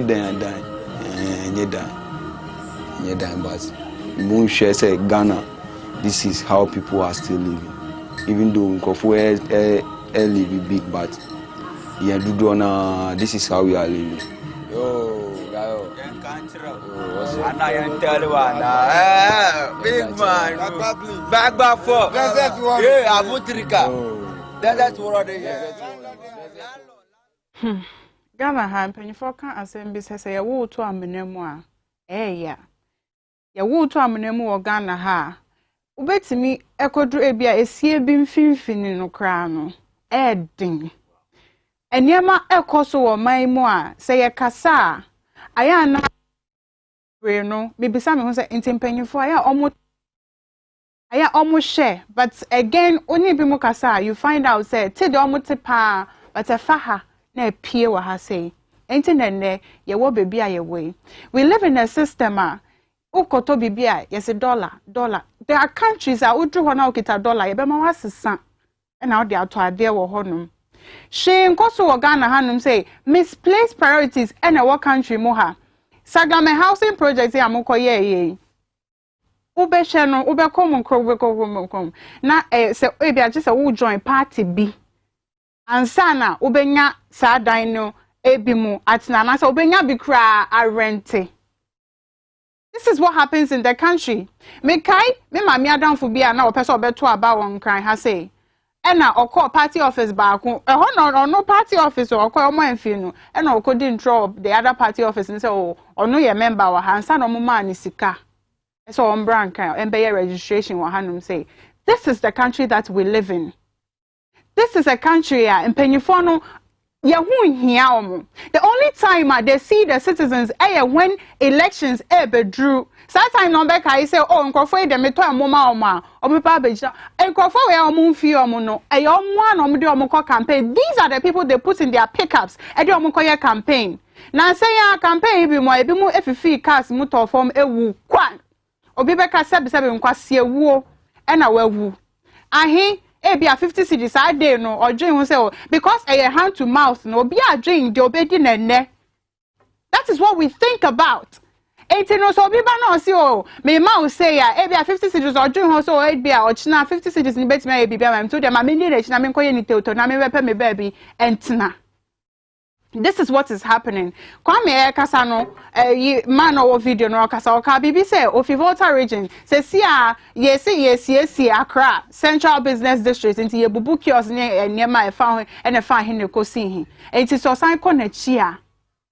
E dey no okoye because Accra Hano Crown, we haven't been able to develop it properly. Say they can live well. Not to talk of those in the rural areas. It's all quite then okay, or fatu and answer kind. And now say I'm Roberts attacking MPB Kunama. Is that what you want? Now say President of Spain can say Ghana is a peaceful country, but it is not. Because say the youth only need a juma almost yet. Enti so bi bana so say my emfa hana ye kwa ha ye benya bibinti fatu okita to ata yi mitie ne interview o se na ne ho kyere no. Ne nafufo na de ne call baby o no mka chen say o de kitatuo ne keke won fa anya hwe to na keke na ye de kwa robbery. That is how it started. Last week me kofie East Legon kwan so a Filippo ho na me hwe emma youth emma yu agina ho prostitution. Filippo ko see runabout no omugina ho no nyina. It is often says if the system is working. The last time again I was talking to one hotel manager, I don't know, catch him say, university students no crowd omo pictures be brave wa intebia say sika for and abroad from the back countries no ma na ye do omo pictures na church into do omo pen no na ya from no ma ba. Eni omo beda ajiska. And maybe say where are we going as a country? PSA. Abla. Sene wasi awaya asem no ama me raho because sebio ya tene krase da no yenim sene ahokyere esitie me kuro mempi wa ha oba wono so dibi ebeba beka ho na ha adwen at se emo nyina e dane aboa na se wanda ne bia mechi ware se okọ East Legon o kan ya free Filippo ho ba me so me kan free Okonglo. What's a high tension poles and nam ho? If you Okonglo, a babesi quatrasako, high tension as in accuracy, we will be ho. Oh, some of them are form, they are minimum dincomo, Timbia, me a drew weekend, I mean, and I'm one minimum dincomo. Me was our area ho, Oko a fiacase, If you go one come and gum. Pasako, Oko Adrengano, Beijing, Jayo, Obojo, Edaya Kesian Kwa, if you are any painting. But I dine one so no beer edit. Sankrofono, win him, and I do. Me said that Conenam ho. When you say a trotro drivers no more mutual kada, Glovo, and one, den. Those are the people are or more that's our kiosk. 80 ECG and say good go for bar, no more police for bar, no more pamomo. Or more pamomo, maybe muko, maybe musun to me. You want to me uncle, so we know be no castle Charlie. And I do me operation boy me with 2 young queen and you be car and Quisia or because much. You just had an account say Ghana politicians or more near home because Sankrofono or Munim say Sankrofono campaign time draw or more on the conform and a branch and a kind now or matna pick up yanko obi free to where would say Kusia carbon. That's right. Because the bush of phone kruma obi kwa one bewu or say or maybe one kind only mobile phone but the benewu onim is your pa okwa venonia de omo to that kiosk nyina omo na nsuo ni form no na pona koyi na to baby ni ma me kra nim se wewu because politicians no kroma enim se sankrofo no na ye kwa campaign anya sankrofo no na ye omo dika echi. I think it is time I say a regulating campaign easy betuma aka say ye mfa 30 days in your campaign pe 15 days because so will be can kasatenti antoponko. Why should you be campaigning for 6 months and sana ya kwa koto aba so but PSA bin kawa no so tie Kwame enum nsema we issues bebre to ho eba edan han e won kran e won nsema o kan was on grade o kan 500 cities hwe won kra 1000 cities won kra 800 da won nya dan e was abia na wo kan wa asem no e sprinters exactly it rent control mra no e kire say bosumi nsia advance and I'll bet margin yede Kwame since 2019 we a big issue me sure say wabra ye kwa enim no ye betimi ato ye boase ne apapa mu ayede edi ho nkomo but mama ye enjoy sa ye sure say in subsequent weeks no what the bebre abena yes bebre na ye de bebrem tonton sansan twemede ya na wani gu so a wo hwe ex natural mineral water and de brem na busuanfo se ne ye leaders no omonwe ye hui mesre mo a se bia wo pese ye business a brabaji bi na koton ubenya so mfaso de aye bibi ananso se bia wo sika bi da ho ba bia unhu dia wo de be ya mesre wa fato asase Ostek Real Estate won sase bebre omo obi o Shy Hills afienya esutware omo se ben Sun City Estate no doyimu dodowa esibi dowenya chopolin enso so wo bi wo ho na me de me den say wo to asase na omo ma 200 blocks a obetimi e dia start bibi wa asase no so won say sometimes to asase na say da ho na won fa anye hwe ya aya na obekọ na omaton ama obi ana say ohene no kwati me frɛ ka cha say wa mba ye bibi wo so say ya me de be ma obi ampa omo de be ma obi foforo apart from 200 blocks omo de be ma on so omo ma 10 bags of cement eno so obetimi e dia ye bibi Mr. Anawa from it was 0244-684-069 and that's 0266-101-406 and that's 0240-933-748. Now kojo de ukita 6,000 Ghana cedi ashase na obetimi enya bibi. Abraham da say na sabre de o man no e ba betena se e wo tonton sansan dwumadie so ye ben sie.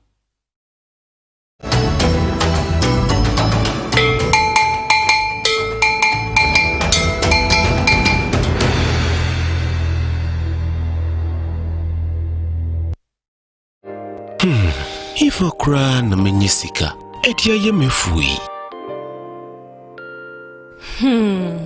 Ehin fa na menya bosia, edia tre medwuma yimu. Kai cry mabre, me ye bosia ato taxi fufu. Suhum Rural Bank. Suhum Rural Bank.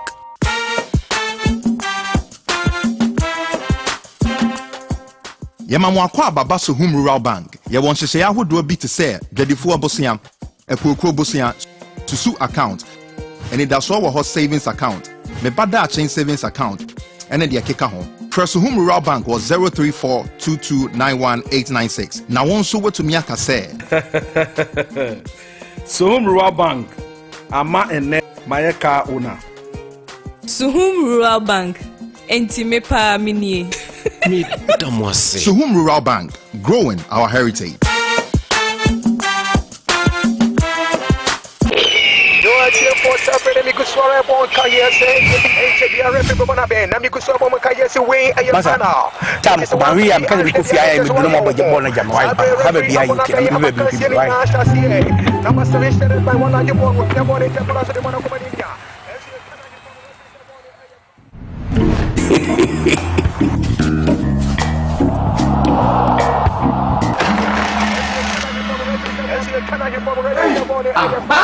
HD logo the bottom. Where you say HD local channels na mo gado. As a picture see clear. E 5 times better. As other channels go be show hormone. So go the mention man tram rock why. Oh, what the pictures.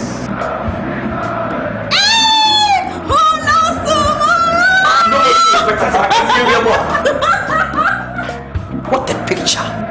What do AD plus decoder or multi TV and now Electroland agent PR natural local channels now HD the here so better star 879 hash numbers from people box and now the activity 80 channels now. Get an HD Plus decoder from now till the 9th of August for just $89.99 Ghana cedis and enjoy 3 months free subscription. Enjoy all the excitement and live sports action in the HD Plus Air Bustle promo lasts from 7th June to 9th August 2021. Visit hd-plus.com.gh or call 024-243-9872 for more info.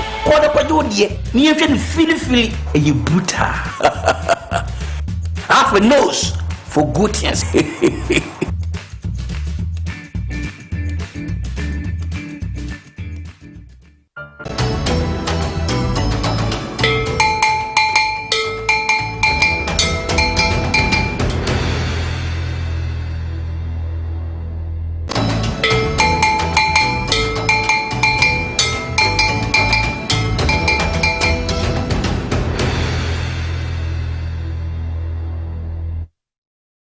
Ebusiafo Tonton Sansan here with TVXYZ and afin so or share with Facebook Live with TVXYZ with the chi with YouTube with TVXYZ. Kai say ma muni e di nkomo wo Twitter no besere mo hashtag ne hashtag Tonton Sansan ti asem bia beka nsusue bia obema bia na de abata ho hashtag Tonton Sansan se de abe ade ne be hita ama mansan nyina ani abaso sabre omaya tena se ye bedi nkomo asem kese pa edawa anase enkomo kese pa edawa ye nyina ye de ani ene yakoma edi akire eye nura ye kire kese e koso e won kran na organizers akam ya te se enye ehokwa no mudi besi no mudi bekọ mia hodo e wo Ghana nyina se enura no moka so mudi bi bekọ kuma se sunyafo kra oti wo monka so moka se ye twen se ye de bebura eye bunu mamu ha se no eno ne nkomo ayedi akire pa na ye behwe ye kire no ma ye awie omusem de o ma kekani nyina nsem ne ye begina so de edi nkomo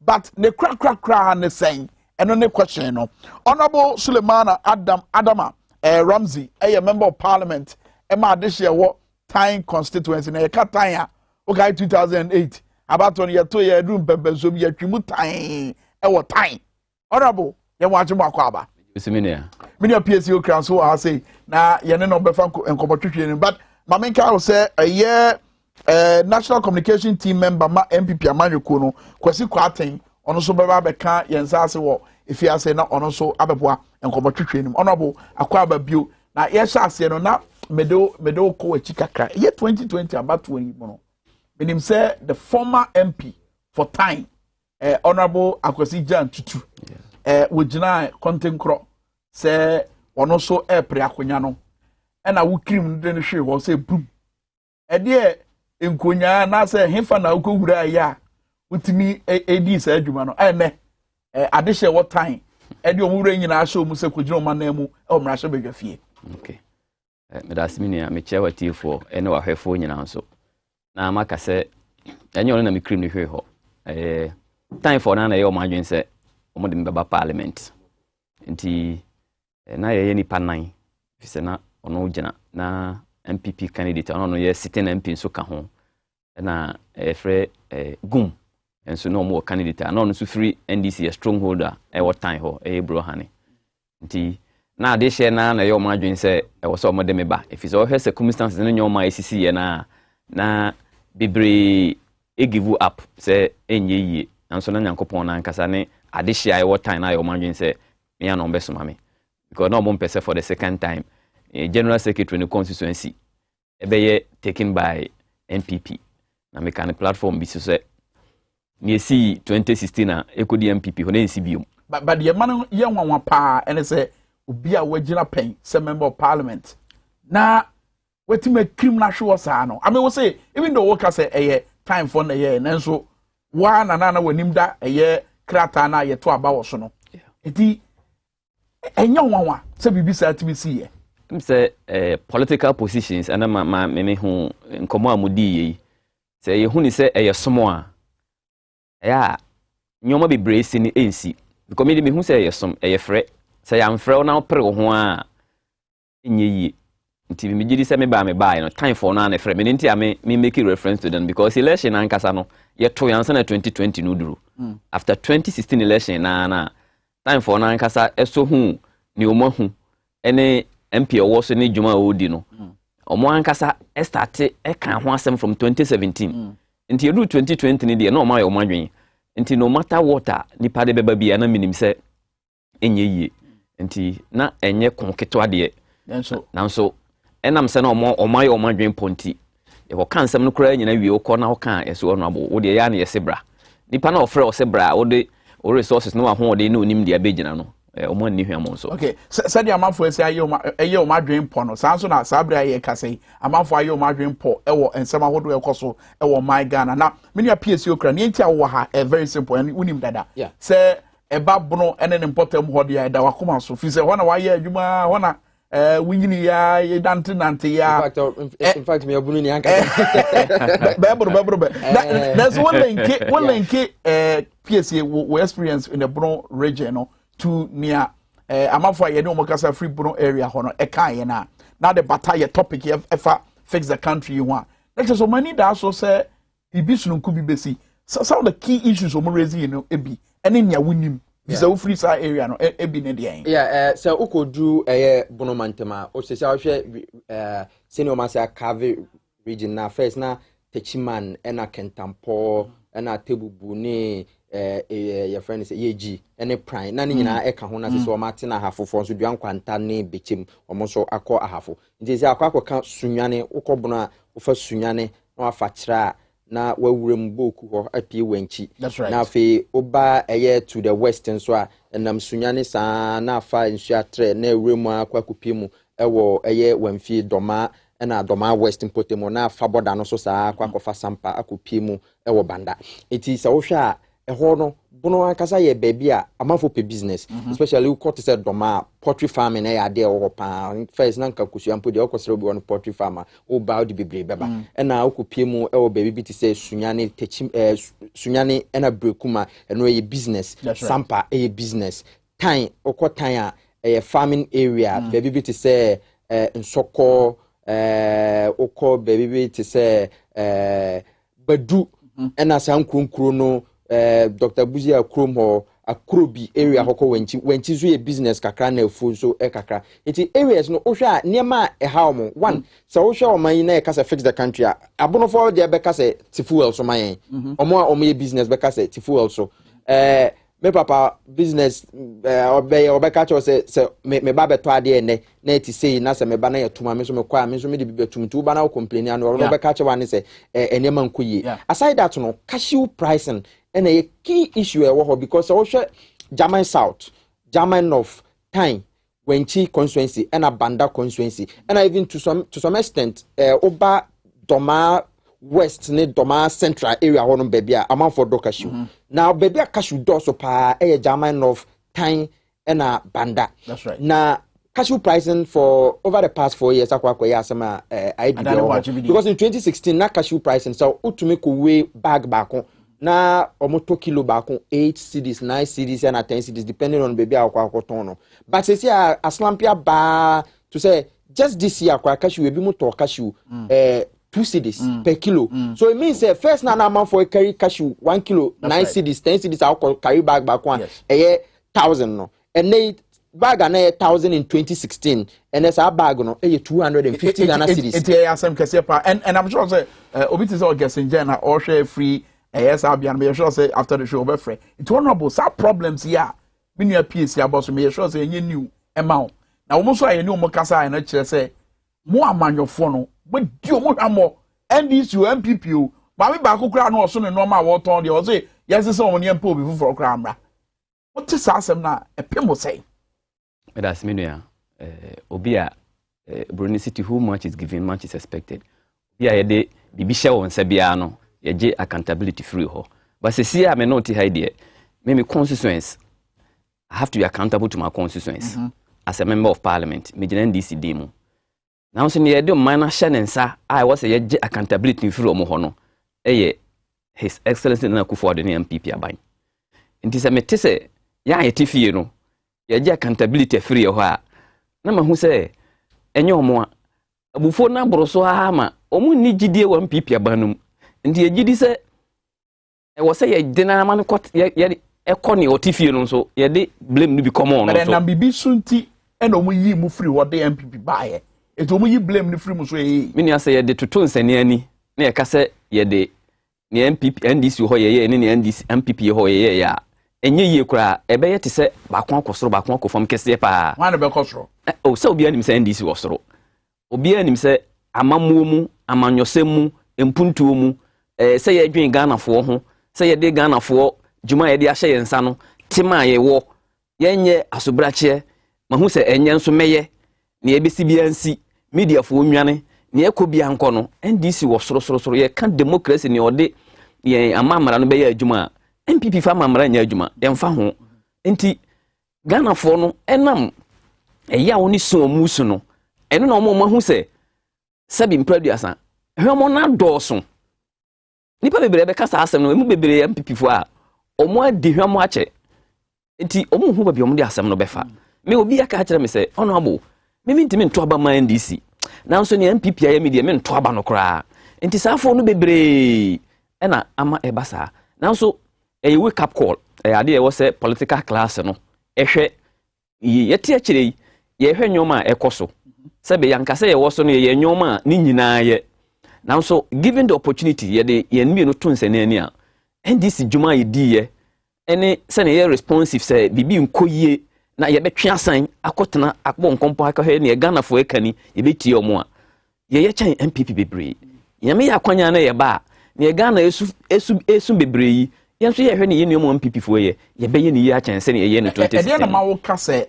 MPP aban de nia amanfo esu afre no omo no embu anaso omo hunu ne se e yasemia because se bitiewa na de opa akira no edien na eye ensenkyereni adan ne hu adia ama wo kasa minia fix the country for you edien no mo hwehwe omo say fix the country because the country is broken if you say omo fa and they say that based on the premise that for the past 30 years anaye minia the sense because a rolling squad or chain it's been you see you were individual issues among the because ohwe enra placards and ekura omo na hwe ni obi wona asem okan but the bottom line is that the system needs to be fixed. That's the bottom line.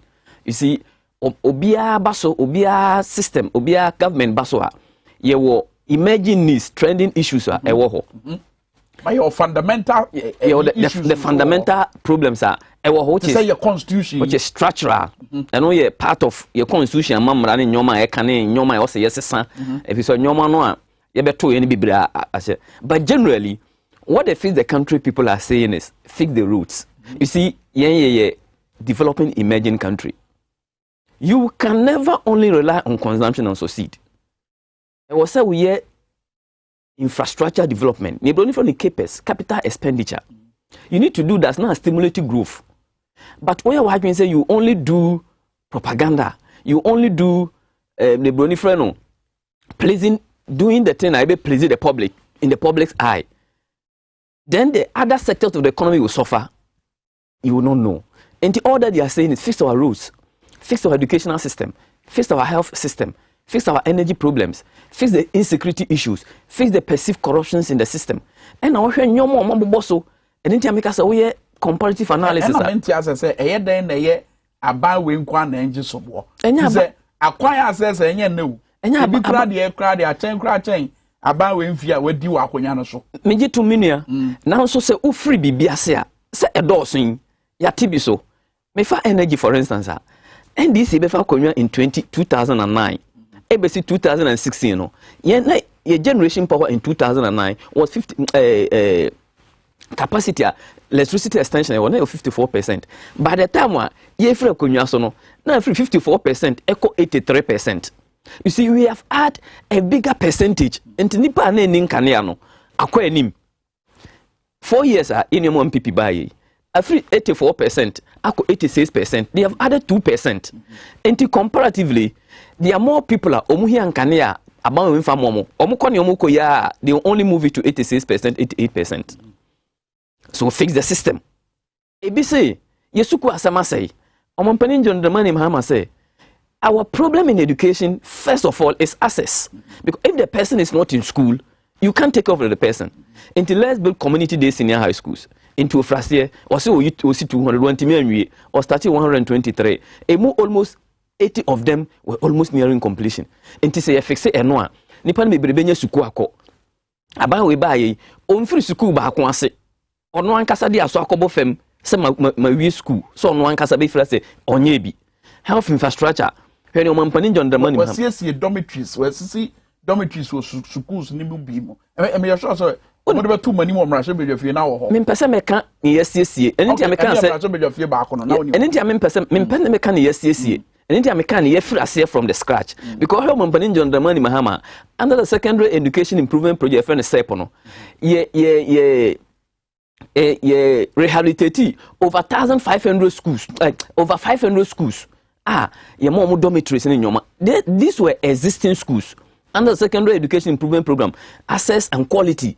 The education infrastructure and equipment and here, scholarship for some students. These are all there. But mekani or no one can say frase they are so above them to say udru namo udru community day senior high school. Yes, sina kesi si hono. So aban we ba no yebia and kanya double tracker. So be kwan ma enkwara no enya entoaso suku. Enkwara no dodo na enya kwan ekontoaso suku. Entoaso he no mo kono. Bibia obia say ampa free senior high is an important policy. But if you bring that policy no without akandia ewo ho and they pressure double track na brain no. Senka ye community day schools are mampanin John Dramani Mahama free ase no. Sa ba we awia enko betuma double track na free ho. Sa ba we ate ase ama the private sector are involved in the implementation of the free senior higher enka ya teething problems are ye hu no bebre no enka bebre free ho. And free education, and me know what I say. For the first time in our history, we are spending 68 million Ghana cedis to go and buy past questions. Meanwhile, curriculum is non-existent. We call the junior higher. Teacher for no struggle in implementing the new curriculum because there's no curriculum there. And when we get our priorities wronger, the masses will rise up. But then, separation of powers or anything, checks and balances, the Montesquieu kind. Boama Yamanyo Semno SCP. So, who say, would you make your Russia be your fino? Idea here, a beboama or more jubilee house, no, or many a bomb so, Titru one semi waka. If it is that to suggest to us what your waki again, is that to suggest to us, Russia for Munya Mojuma? Won't you, my drain, and this are no my way so. Medasiminia, you are quite be brave, Faswa, your train by na dream, a senior man, you hold their government response. Bakona, meno ye. Bakonso, a seal Rasha Jomho. You will no mind coyeno, you will choose be brea, yafa, it be a statement, a be a say a minister, no, a bejana floor of the parliament. Now, ye be some question, efa Sansan no, a yo aquanya be brave. Ohe na watching me, na watching a chomia. Ohe me constituency, a questions Macon 9, and ye bisa different ministers, health. Your nursing training college, yes, hono. You see, administration block in 2016, you drew say a bebosso in 2016, you lose election. Send a meno cassa, send you see hono, San is ho. As I speak to your man, John Dramani Mahama Free Hospital, I say, one of the 60 best district hospitals are the second largest facility in the Bono region. 2016, you free hono. As I speak now, 5 years down the line, you meet hospital now. In 2020, your man Panin Nana Kufa be biano on the 6th of November. Say, a baby hospital, ya biano, and so yet meno cassa.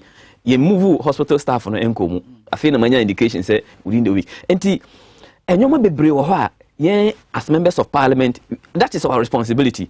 We can't be the implementers, but it's our responsibility to direct the government and it is wasting the public purse. And we are doing that. If you follow, if you ask your and you follow. In fact, this session of parliament is a question session. I'm not a typical example. Public Accounts Committee. Very good. I'm not for better now. You be so monsem. You go say, your government assurance committee, very important committee. Or Ghana Mrashe say executive ni shebwa na se wendishwa government assurance committee adwuma ne say ye betwe executive raba make executive we president nankasa abedi echi in fact ministers ya power mo no say ye betwe ma ba Mrashe bedwafie ni ebisa say enoma ye na wo hye ho bo akosi say adinti de wentimi ani so government assurance committee empradodo sai e de masi nkonya am ye hunu say mo twe minister bi aso anase mo busa minister bi say adentira wo hye ebo wei a wani so mpredo do said my say so dem bia busa question no ma beba mo answers e bia say na no kenovoriata bugo busa no say o mebu akonta finance minister mo mebu akonta no che sika dodo e call mampanyi na kwantu awotu wo wiem hwemi na wo ka cho say yanko national security minister it's boy sa nya Ghana fo adwene ne akoma bi na mudi agro. Democracy a slippery system of government. If you say government by some level of rules and regulations, you can clearly see, say, for instance, finance minister some of a question about the cost of air travels of president. Now, or my answer, any answer now what you are a now, so that is one of the tenets of democracy, tolerance. I can't speak for parliament abakunyina. Now, what I can assure you is this particular parliament, the real holding government accountable starts not with appointment of ministers and those things, but it starts after these things.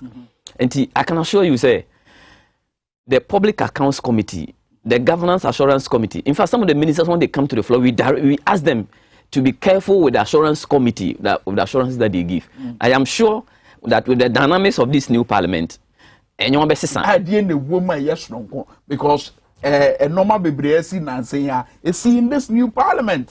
Parliament for ya o kan be. To say Dano Probi a committee amopa o say omo COVID-19 vaccine in one semi Sputnik V minister betena manim be catch am say ono kra no sabre na said na was not thinking properly. When Timan ye and no two Mirika didn't sacrifice Kratasia, Naki Yade, Sas with the Vivas in eBay. Do na civil society, ni Ghana for Bebrina, one more dream terminal. I can buy no more expertise like a minister, no. Can I do my Jeffrey in some? Is it the case to say a Juman, a Drew Sarayana, such a mum Rajabiga for Nana? Master your four idea, who Sarjuma Numidi, you go so yet. If you say, I say, Master your four, take committee. And I said the dynamics of this particular parliament is different. Senka, the last parliament, and the committee were a muscle. Because the speaker will not admit it. Speaker not admit it, you can't form it. When the speaker doesn't admit the question, it doesn't come to the floor. But Sputnik V, for instance, the committee, I mean, you're sure, say, and then Ochana, a move back on Ochana, we are likely to rise tomorrow. You better present a report to the committee. But so more be bra, I will catch it, so be a Nana Kufuado, President Nana Kufuado. If you say, as members of parliament, we can fire the minister, we can recommend, and we can send the person to the assurance committee, but we should not get there if the president himself, who did the appointment, thinks what the man has done is wrong. And here, partner, we will do our part. But for PSC, and man for Cano, and Rauti, Omono, PSC, be assured, say, we do one dance here. Do not make us and no ma ye be hu ye ni sun kwa ye pe action enti PSA sabo bosu biu se wotie de honorable kana ene ni amanfo e kan ye bra na ye bisebuso mo nsem no ene ne fa eno na eno no mo hwehwe Kwame, I think say parliament over the years no amanfo kra gige wo parliament mo ye akofom because to say sene almost structures necessity no eno a ukọ grounds ana wotie sene amanfo kan nsem ana wisdom e kan many ebi musu din common some more compare so much as empanifo no o ma ye mra na ma abo mo ho ban. For instance, America ye impeach Donald Trump. That's right. Because Emrani ye juma. But Ghana has say, bisa won say ebetumi happen ana. Obi be fa baby ye niam bia oh ye nuafo ye nuafo enti oh the because if you go to parliament there are issues our parliament to say enfan say me NDC ni a me wadanfo wo MPP mu a me ho kra kire me a me tumi ka kire say oh me ko campaign you scratch my back, I scratch your back. My back, I also scratch your back. Because obi tumi ka say oh me ko campaign yet na no platform is obi aba bubo bonkrofo bi din a omo MPP mu omo boy NDC for. And then NDC for some boy. It akwa to say me dware wetim so dware machi mame at eno na mabunu ne say omo mpe. When the president goes wrong, they are expecting say parliament to put the president on it on his toe. That's right. We wo mrashe bedwe fie typical example the COVID-19 emra ya ye bubu su. Exactly. Say John yase. Exactly. Mampanya wo bo amamra ne ba ye na tiase emye bu mra no so mabunu ne say ye dey. Example bedwe fie mo ye dey. Example ba konso ne say Sputnik V vaccine ni ho asem ye. That's right. You say ya twena ba parliament wa ba be kana sem public accounts committee aka omo recommendation kwa na akwakusi sen.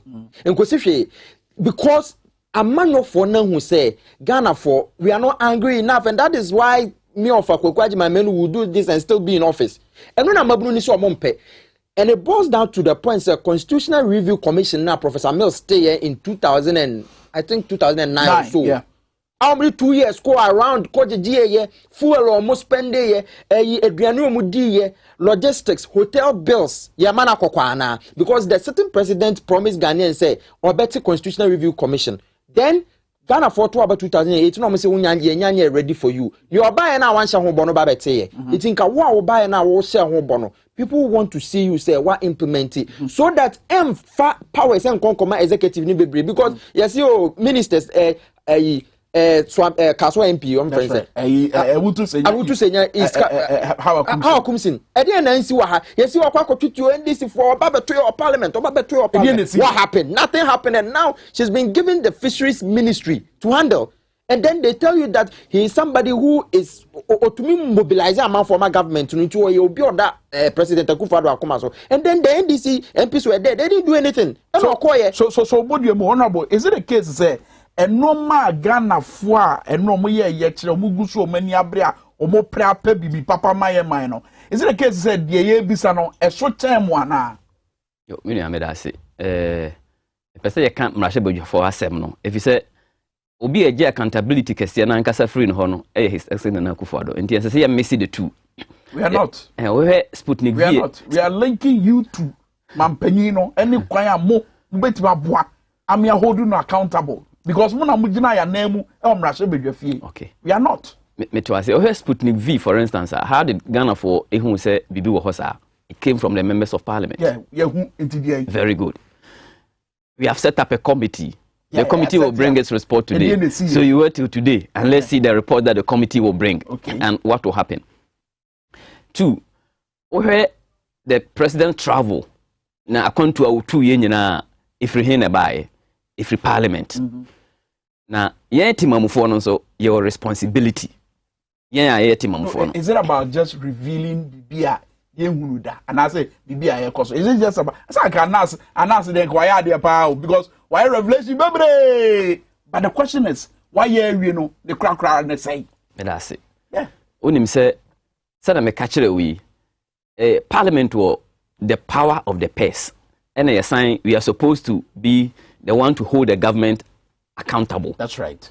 But when we hold the government accountable, it's also the responsibility of the citizens to take action based on what we are doing to the government. Action bit say NRC Chapter 5, Article 21, 1D, the right to demonstrate, the right to assembly, freedom of speech. Obia wana jumo beye, your people with the prosecutorial powers. Yes or more, eteki say abanyoma enko yie no, omo edi obi kokose bibi nko yia.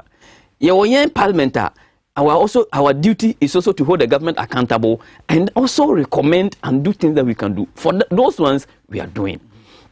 And this particular parliament, I have confidence in the particular parliament. You see, there are differences between appointment of ministers, I have my own opinions about it, but it becomes a personal opinion. Which is you can see it. My personal opinion is like enyoma esi ewo appointment of ministers ne or more confirmation ne nyoma enye ni nyina na eyo obiade as members of parliament enye nyina na ebiada but no kure wom ni say even if all of us, all the NDC MPs have decided that we vote against all the appointees at Abando Ombeba. Now all the members on the majority side, they decided they will also vote for all the appointees at Abando Ombeba. All the appointees will pass through. And I also want you to know, say, none of the appointees had 275 votes for confirmation. None of them. Until there were people who had dissenting views on the floor of parliament. Okay. But when you are part of a group, you become responsible whether it is good or it is bad. Okay. So I want us to go beyond the confirmation of ministers and see what the government can do to hold this government accountable. What parliament can do? Yes, to hold this government accountable. And the citizens must also react to what we are doing. When we brought the minister to parliament, now Obe answer a question, finance minister, about the president travel. Now Okan say, you should go back to the minister for national security. A journalist will meet you and ask you, honorable, and he said, the country belongs to you and I. No, indeed, I would raise a question and yet right question also will be sana. You see, someone I was say, yes. In fact, name. Yes. The country belongs to you and I. Yes. But most of represent. Yes. You give. Yes. Masha na muntu bi ase. Yes. Mosha said they could see baby. Niana Mosha, no na buy. Is it wrong for any training? Say it is a say, dear Namobe. Very good. You give the answer. Yes. You give him all that you do. And so, Samuel Wilson, you give the answer. And what I want to put across and say, you as journalist, you as central for the ordinary person, civil society organization, all of us have got a stake. Ordinary person, Munkas citizens. No, ordinary, sir. Any citizen. Any citizen. All the citizens of Ghana. Fantastic. All of us. You have a stake. Ghana. Now, minim se mo train na chere mo sa, maba mo studio ntia me ka minim se mo train na chere sa. You must have an opinion. You don't just have to say, this is what NDC said, this is what MPP said, and report it. You know the facts. Say it. That where I can say, but maybe say, from what I've did, this is the issue. Yabasa, the polarization will reduce. Because now, it is what MPP says, it is what NDC says, but we don't have a middle person who is giving us, because people don't want to be tagged as MPP, NDC. But my Bononi now cited the United States of America. When you go to the United States of America, you say it was right-wing media. But apart from that, other media houses will tell you the things, whether it is Democrats, whether it is Republicans, they'll take you on. But here, depending on the radio station, depending on the TV station, the narrations are always different. I am in such a way to say you can say, well, yes, a watch here. Now ye chill up by force. Does it matter say it is the whole it is the polity, the whole Ghana. Was it the whole Ghana, not politics? No? And the I mean the state. Ghana for It is not the politicians. The politicians don't have power like you people think you have power.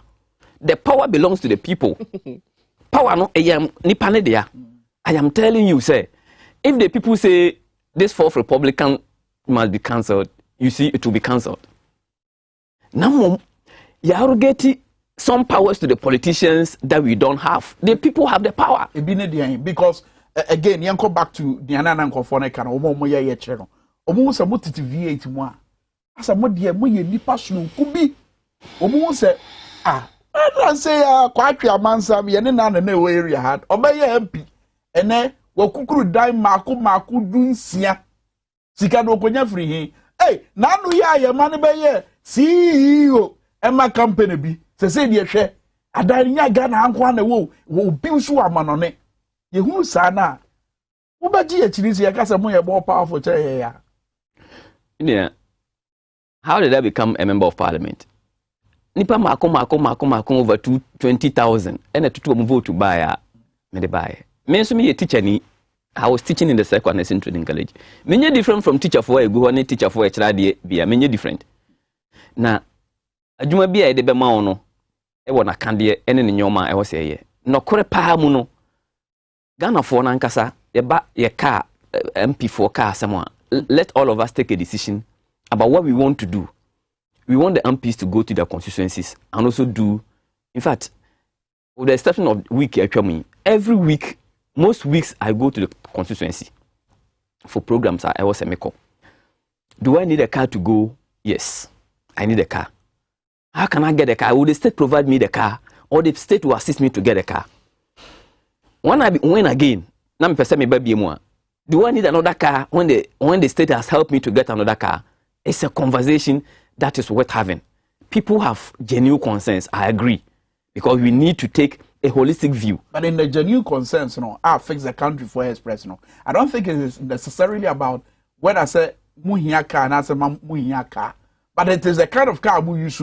And then the question is reflecting on the living conditions of the people. Those are the things that I'm also saying. Say, let's have the conversation.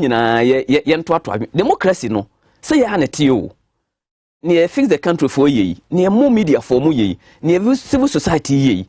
Ni nyina na yekekambo mo yeto ato adwene. Ba ne mempese me kan say, let's have say yeto ato adwene na. Yento ato adwene based on the merit of the issue. But I'm telling you, say, we are not the only politicians in Ghana. The media is now becoming more political than us. Hey, Sabu. Minia. Meti mambo mabaso. If you say me buy ye, and you man who push me, and some will catch me. When you say me MPP know how you tell the person, you ask the person the same thing. But you see, we all monitor the radio stations, we monitor the TV stations, and we know what goes on in the TV and the radio stations. We are all individuals. But when it comes to operations of the country, let's hold the people responsible, even though we voted for them. Any street is on near media for mobile, new beer becano, you be have been fine Adam. But the politics, they say, are free the chamber, a transcend even to the lowest level. And we be na ye and I concede say the political power and the political class I nyoma amount for any GDA or a fourth Republican yimu CCA omugidie woman no atiako form. All of us need to set up. Okay, you wrap up with PSA, especially on concerns amount for express and in your motion any free a year yaman for no. What ye me sure say what did you mock and say, oh, you best ye be a bear to aswa hopim say ye tribisi. We said ye BBC amount for say the politicians are not representing them enough. German of MP, I think the last week government promises a system bed facility or sampa. Oko raise question no. Ya papa ajimamenu ombisa no all say sikaning ready because it was a Sino hydro project and a sikana amba. You didn't tell the people. But amount for more na omo MPP for no. Monitor media houses in Facebook or more say now they have confidence in their MP. Even though they are MPP, they have confidence in their MP. So when you represent the people very well, they won't be demonstrating.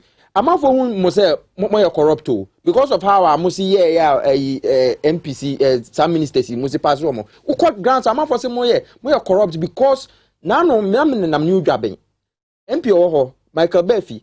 Or yet town hall meetings, man and Crawford, telling the people the questions he's asking in Parliament. Or can't near Missy say, so that people know what he's actually doing.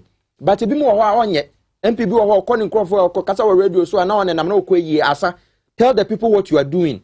Nakachoma say deal with me say man vote be. But Saudi was and people will think you are corrupt because as so much concerns. A free your friend is a namasa besin ko sampa kwan yet. Party your constituency party German of one can once the people won't have confidence in you. So near my more you don't know some cheche mo de chairman for. I'm for say sanitary pass at the tax at so. I didn't mum Mr. question or parliament say. Mumfa finance minister I'm not saying or babuni sa more taxes are there no. People who had those placards. It is our concerns no to me rent control bill. At the parliament since 2019. And once I'm saying. And if you are brand here, what that kills more. Exactly. And that Kwame, we hear Jumai or Ghana has say, Tisa Kraha, night ye 2,005, 3,000. na wo oba mamienu na wo yire a unko single room and I say ope chema ho a saying 1,500 a month obosomi aketua yesen inja dita yentumi mfa ma ukọ US a yetua dan ka bosomi anita Ghana yentumi nya saade no na ma fiewura ebuka 25,000 e de to abrante young as me na ukotua 25,000 I say 20,000 because super baby do tiato ubabokro no it is a media na be more political and more na mama na political because you are not representing the people enough it MPB or come media house a je kakra na fe oye the MP's bidding. That's right. Kwame Manuel. Me da say PS ye ben sorry answer. Ye nya ade we sisi e mesraw ensem ni bia protesters no more kano. Ye nyi kakra enchire me titirifo ye omo hai. Honorable Suleiman Adama Ramsey MP Time constituency. And afen so ye nua Kwasi Kwaten, member of the NPP communications team. Obeka ho. HB abetenka. Ye ben say hwade we.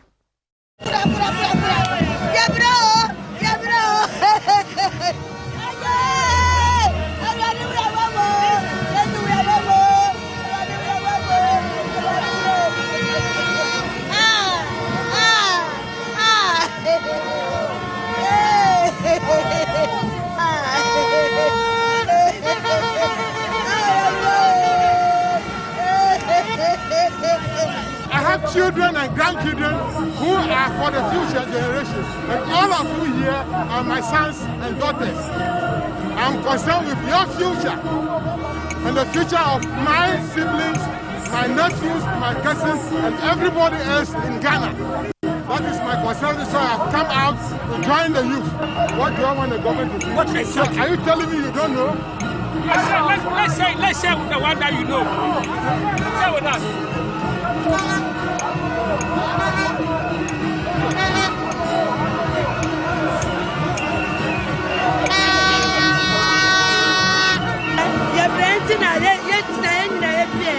Ghana kaya yese sisianu wonni sika wontumi yehwe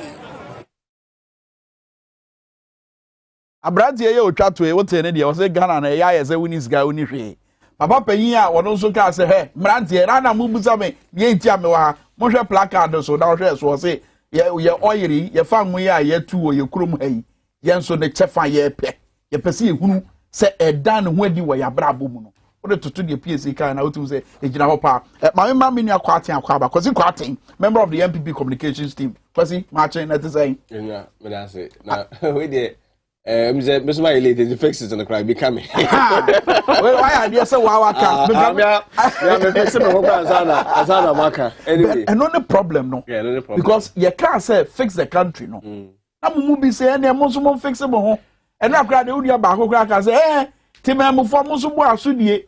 But you see, it's a problem, ba. I didn't think that yana demas bibini penny and as a bibini a manual so bejatum say I'm pa problem ho. Na say ni say and I may see. I'm not minya follow. I mean, friends say demonstration especially on social media. My TV in you ha no say placards you have FM. I don't have me perspective on this whole thing is I heard this whole problem our faces the demonstration. I mean honorable and when you say constitution guarantee say when it comes to demonstration is as of right. And for me, I've always loved demonstrations because I buy be not thought that before say the old track kind of name say chair day. Actually, the thought that it will take some of these things na beboa. Na ye hu say there now ye no. E koso anasa nya de enkoso. Achi anasa nya de enchai. Before so achi na mu ye de say bebo nyina. The achi anu atene no. The what they me do tum demonstration be anywhere say be ade bone. Of course, I mean, himself that political elements will try to abuse it, maybe have for their own political interests and purpose. But not demonstration here. And before even I go there, we had demonstration at MPP time. Your opposition AB, and this opposition AB. Those things is always there. But then now we had demonstration, of course. So name the message that the people sent across. For me, it still boils down to the kind. First of all, it's a national call to all of us. And second, about national call, it still rests on leadership and politically exposed individuals or people in political leaderships. Because at the end, me who placards be to say, you say sanitation, who someone sanitation, who some I buy when the rule is where they play. Citizens when the rule because it will be impossible, say now buying my contrast. No, or provided that's been sir. I buy bit my policy that's been. But apart from that, AMNA other assemblies so omo bylaws also bylaws also adwuma good so akebe dey am citizen so obedu brand so okra your mrebu okra your general performance and credibility on those laws as oman as a people no our form sanitation laws, road traffic, COVID-19, your laws here pass your general performance of them. And I don't blame anyone. Now, no, yes, COVID-19, MPP cause a yellow and union mandate for crowd. So it means that when it comes to those things, but it becomes a big deal, especially in a situation you who say, Mampina nkasa. Yes, that's what I'm saying. In fact, na emrano wanyem na de se ne yem no na yem emrano no wo emrano. You see, no bad system produces good results. I mean, if you want to borrow these things, you say June 4th, say me and also D, and also say we had leadership there. So we don't want to go into this, but but we have to go into it. Yes, we have to go into it because we don't have to go into this. What I mean is that we cannot reduce it to individualities. Say, former President Obama say this was expected of him. President Akufo-Addo say this was. Yes, we can do that, but there is that larger problem we have to tackle. And I admit, it still rests on leadership. Maybe back to the non-American, they not make about fix it now. Who placards be? For instance, who placards be to say it be taxes once and say me and tax sanitary pass and the idea. For me, it's a broader conversation. I say, let's look at our taxing regime because in the first place, I buy credit taxes better sanitary passes on the other. I buy here, but Jerry say you over potential 8 million taxpayers, over 60,000 professionals are up to normal escape tax. Up to now, out of over 8 million taxpayers in here, well, just 1.2 million each year. What is preventing us to widen the tax net? That is a conversation we should have. And to me, I don't think it's an MPP problem or it's an NDC problem. It is a national problem. So we can't say and fix it. Yeah, fix it. Yeah, one situation will be education or say fix education. And even sometimes solutions to problems, itself has problems. I mean, I don't know. I'll be seeing the Cobra effect, and I don't know. And for instance, education problem. Yeah, the biggest problem they also tackle was access. With access, then you go to quality, then you come to relevance. Access, but the biggest impediment was financial. In the past years, the enrollment has increased from 800,000 to 1.2 million. Let us say, all fix it. But I don't think there's a problem here anyhow. But if I quickly, lastly, on employment. Employment, for instance, Obakato said fix it. Yes, it's true. The woman said, I buy the for be workers. It was my crazy 100,000 jobs in 24 hours. NAPCO. Or be a nurses are not more for my farm. Or see. When the woman say, any power 1.5 million in TV. Not buying to me for even 1 million. The remaining 500,000. Almost in you. Fix it and also be a day. And so for me, yes, fix it first of all is a call to leadership to work. And when I say leadership, I'm not talking about probably only the MPP leadership. It's a leadership as in leadership who are sorry leadership, who are public service leadership, who are civil service leadership, even politically exposed individuals. And of course, you know, Baby see the president now. Of course. Baby is a Sabre Muna 2 minutes. Yeah, the 2 minutes. And say PBB say Ebesia. Sabre and when we are your person BBC and when we are. 2 minutes almost say no. Yes, but you short critical rules. My mama example, because him say my mama and who placards obviously rules. The rules, let's look at some minor. Since you independence, your performance on the road sector, you say. I mean, from be to say in so, in so, and can say, even in fee mono. We had the percentage of distribution is less than 40%. This is not an MPP problem. This is not an NDC problem.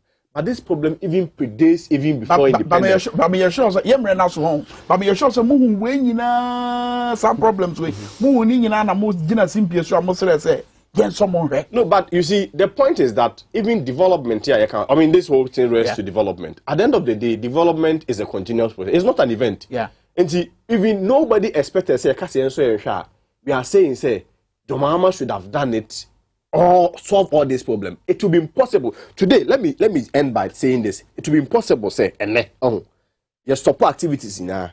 You solve your problems in here as of Maya, or you won't have any other problems. What is more important, let's say, within the same period of 4 to 8 years, you buy some problems here where you are able to solve the majority of them within the same period. And that is what distinguishes us from the NDC. and for me. Very well. Unfortunately, time to call. Questions will be treated, especially on the issue of access to education. Mini mantem. But next time. Next time, March, yes, yes, Mini mantem. I'm happy because being in power and being in opposition, it's changing narratives. No, if you say the narratives were not the same when they were trying to come to power. When they were come to power, what we heard, they said, you need infrastructure. Acquire you need Saudi. You need acquire infrastructure, but clearly we have seen say, oh, we fix the country for ya. Our challenge is partner say fix our rules, fix our water system, fix our educational system. In fact, he spoke okay, for education, he say access no. The biggest challenge to access is infrastructure. If the infrastructure is not there, and you push all of them, they can't go to the school. Obi said the message says access is a problem. I didn't implement free SHS. Very good. Maybe next time I'll respond. What about access is a problem. Why implement 400,000? So finally, what I want to say is I think generally the Fix the Country thing has finally they have been allowed to do, because generally if you have allowed them to do it initially like they plan to do, it would have been better. Well. But it's always better late than never. And to want to express your more opinion, it's the responsibility of Nana Akufo-Addo to fix it, because they have the power. Because they have the power. Honorable Sulemana Adama Ramsey Medase Rafenso Kwesi Kwate, so Medase Kwesi Kwate, a member of the MPP communications team, and our face. So Honorable Sulemana Adams Ramsey, a member of Parliament, Madisha Tyne constituency. Midiane Prince Kwame Minka, Ochanyame Aduma, Yeveshia. Now, we shall about tell you, AI X natural mineral water, simply natural. Many abena, and a day to Sansan Ebremo. Emamunya Macho.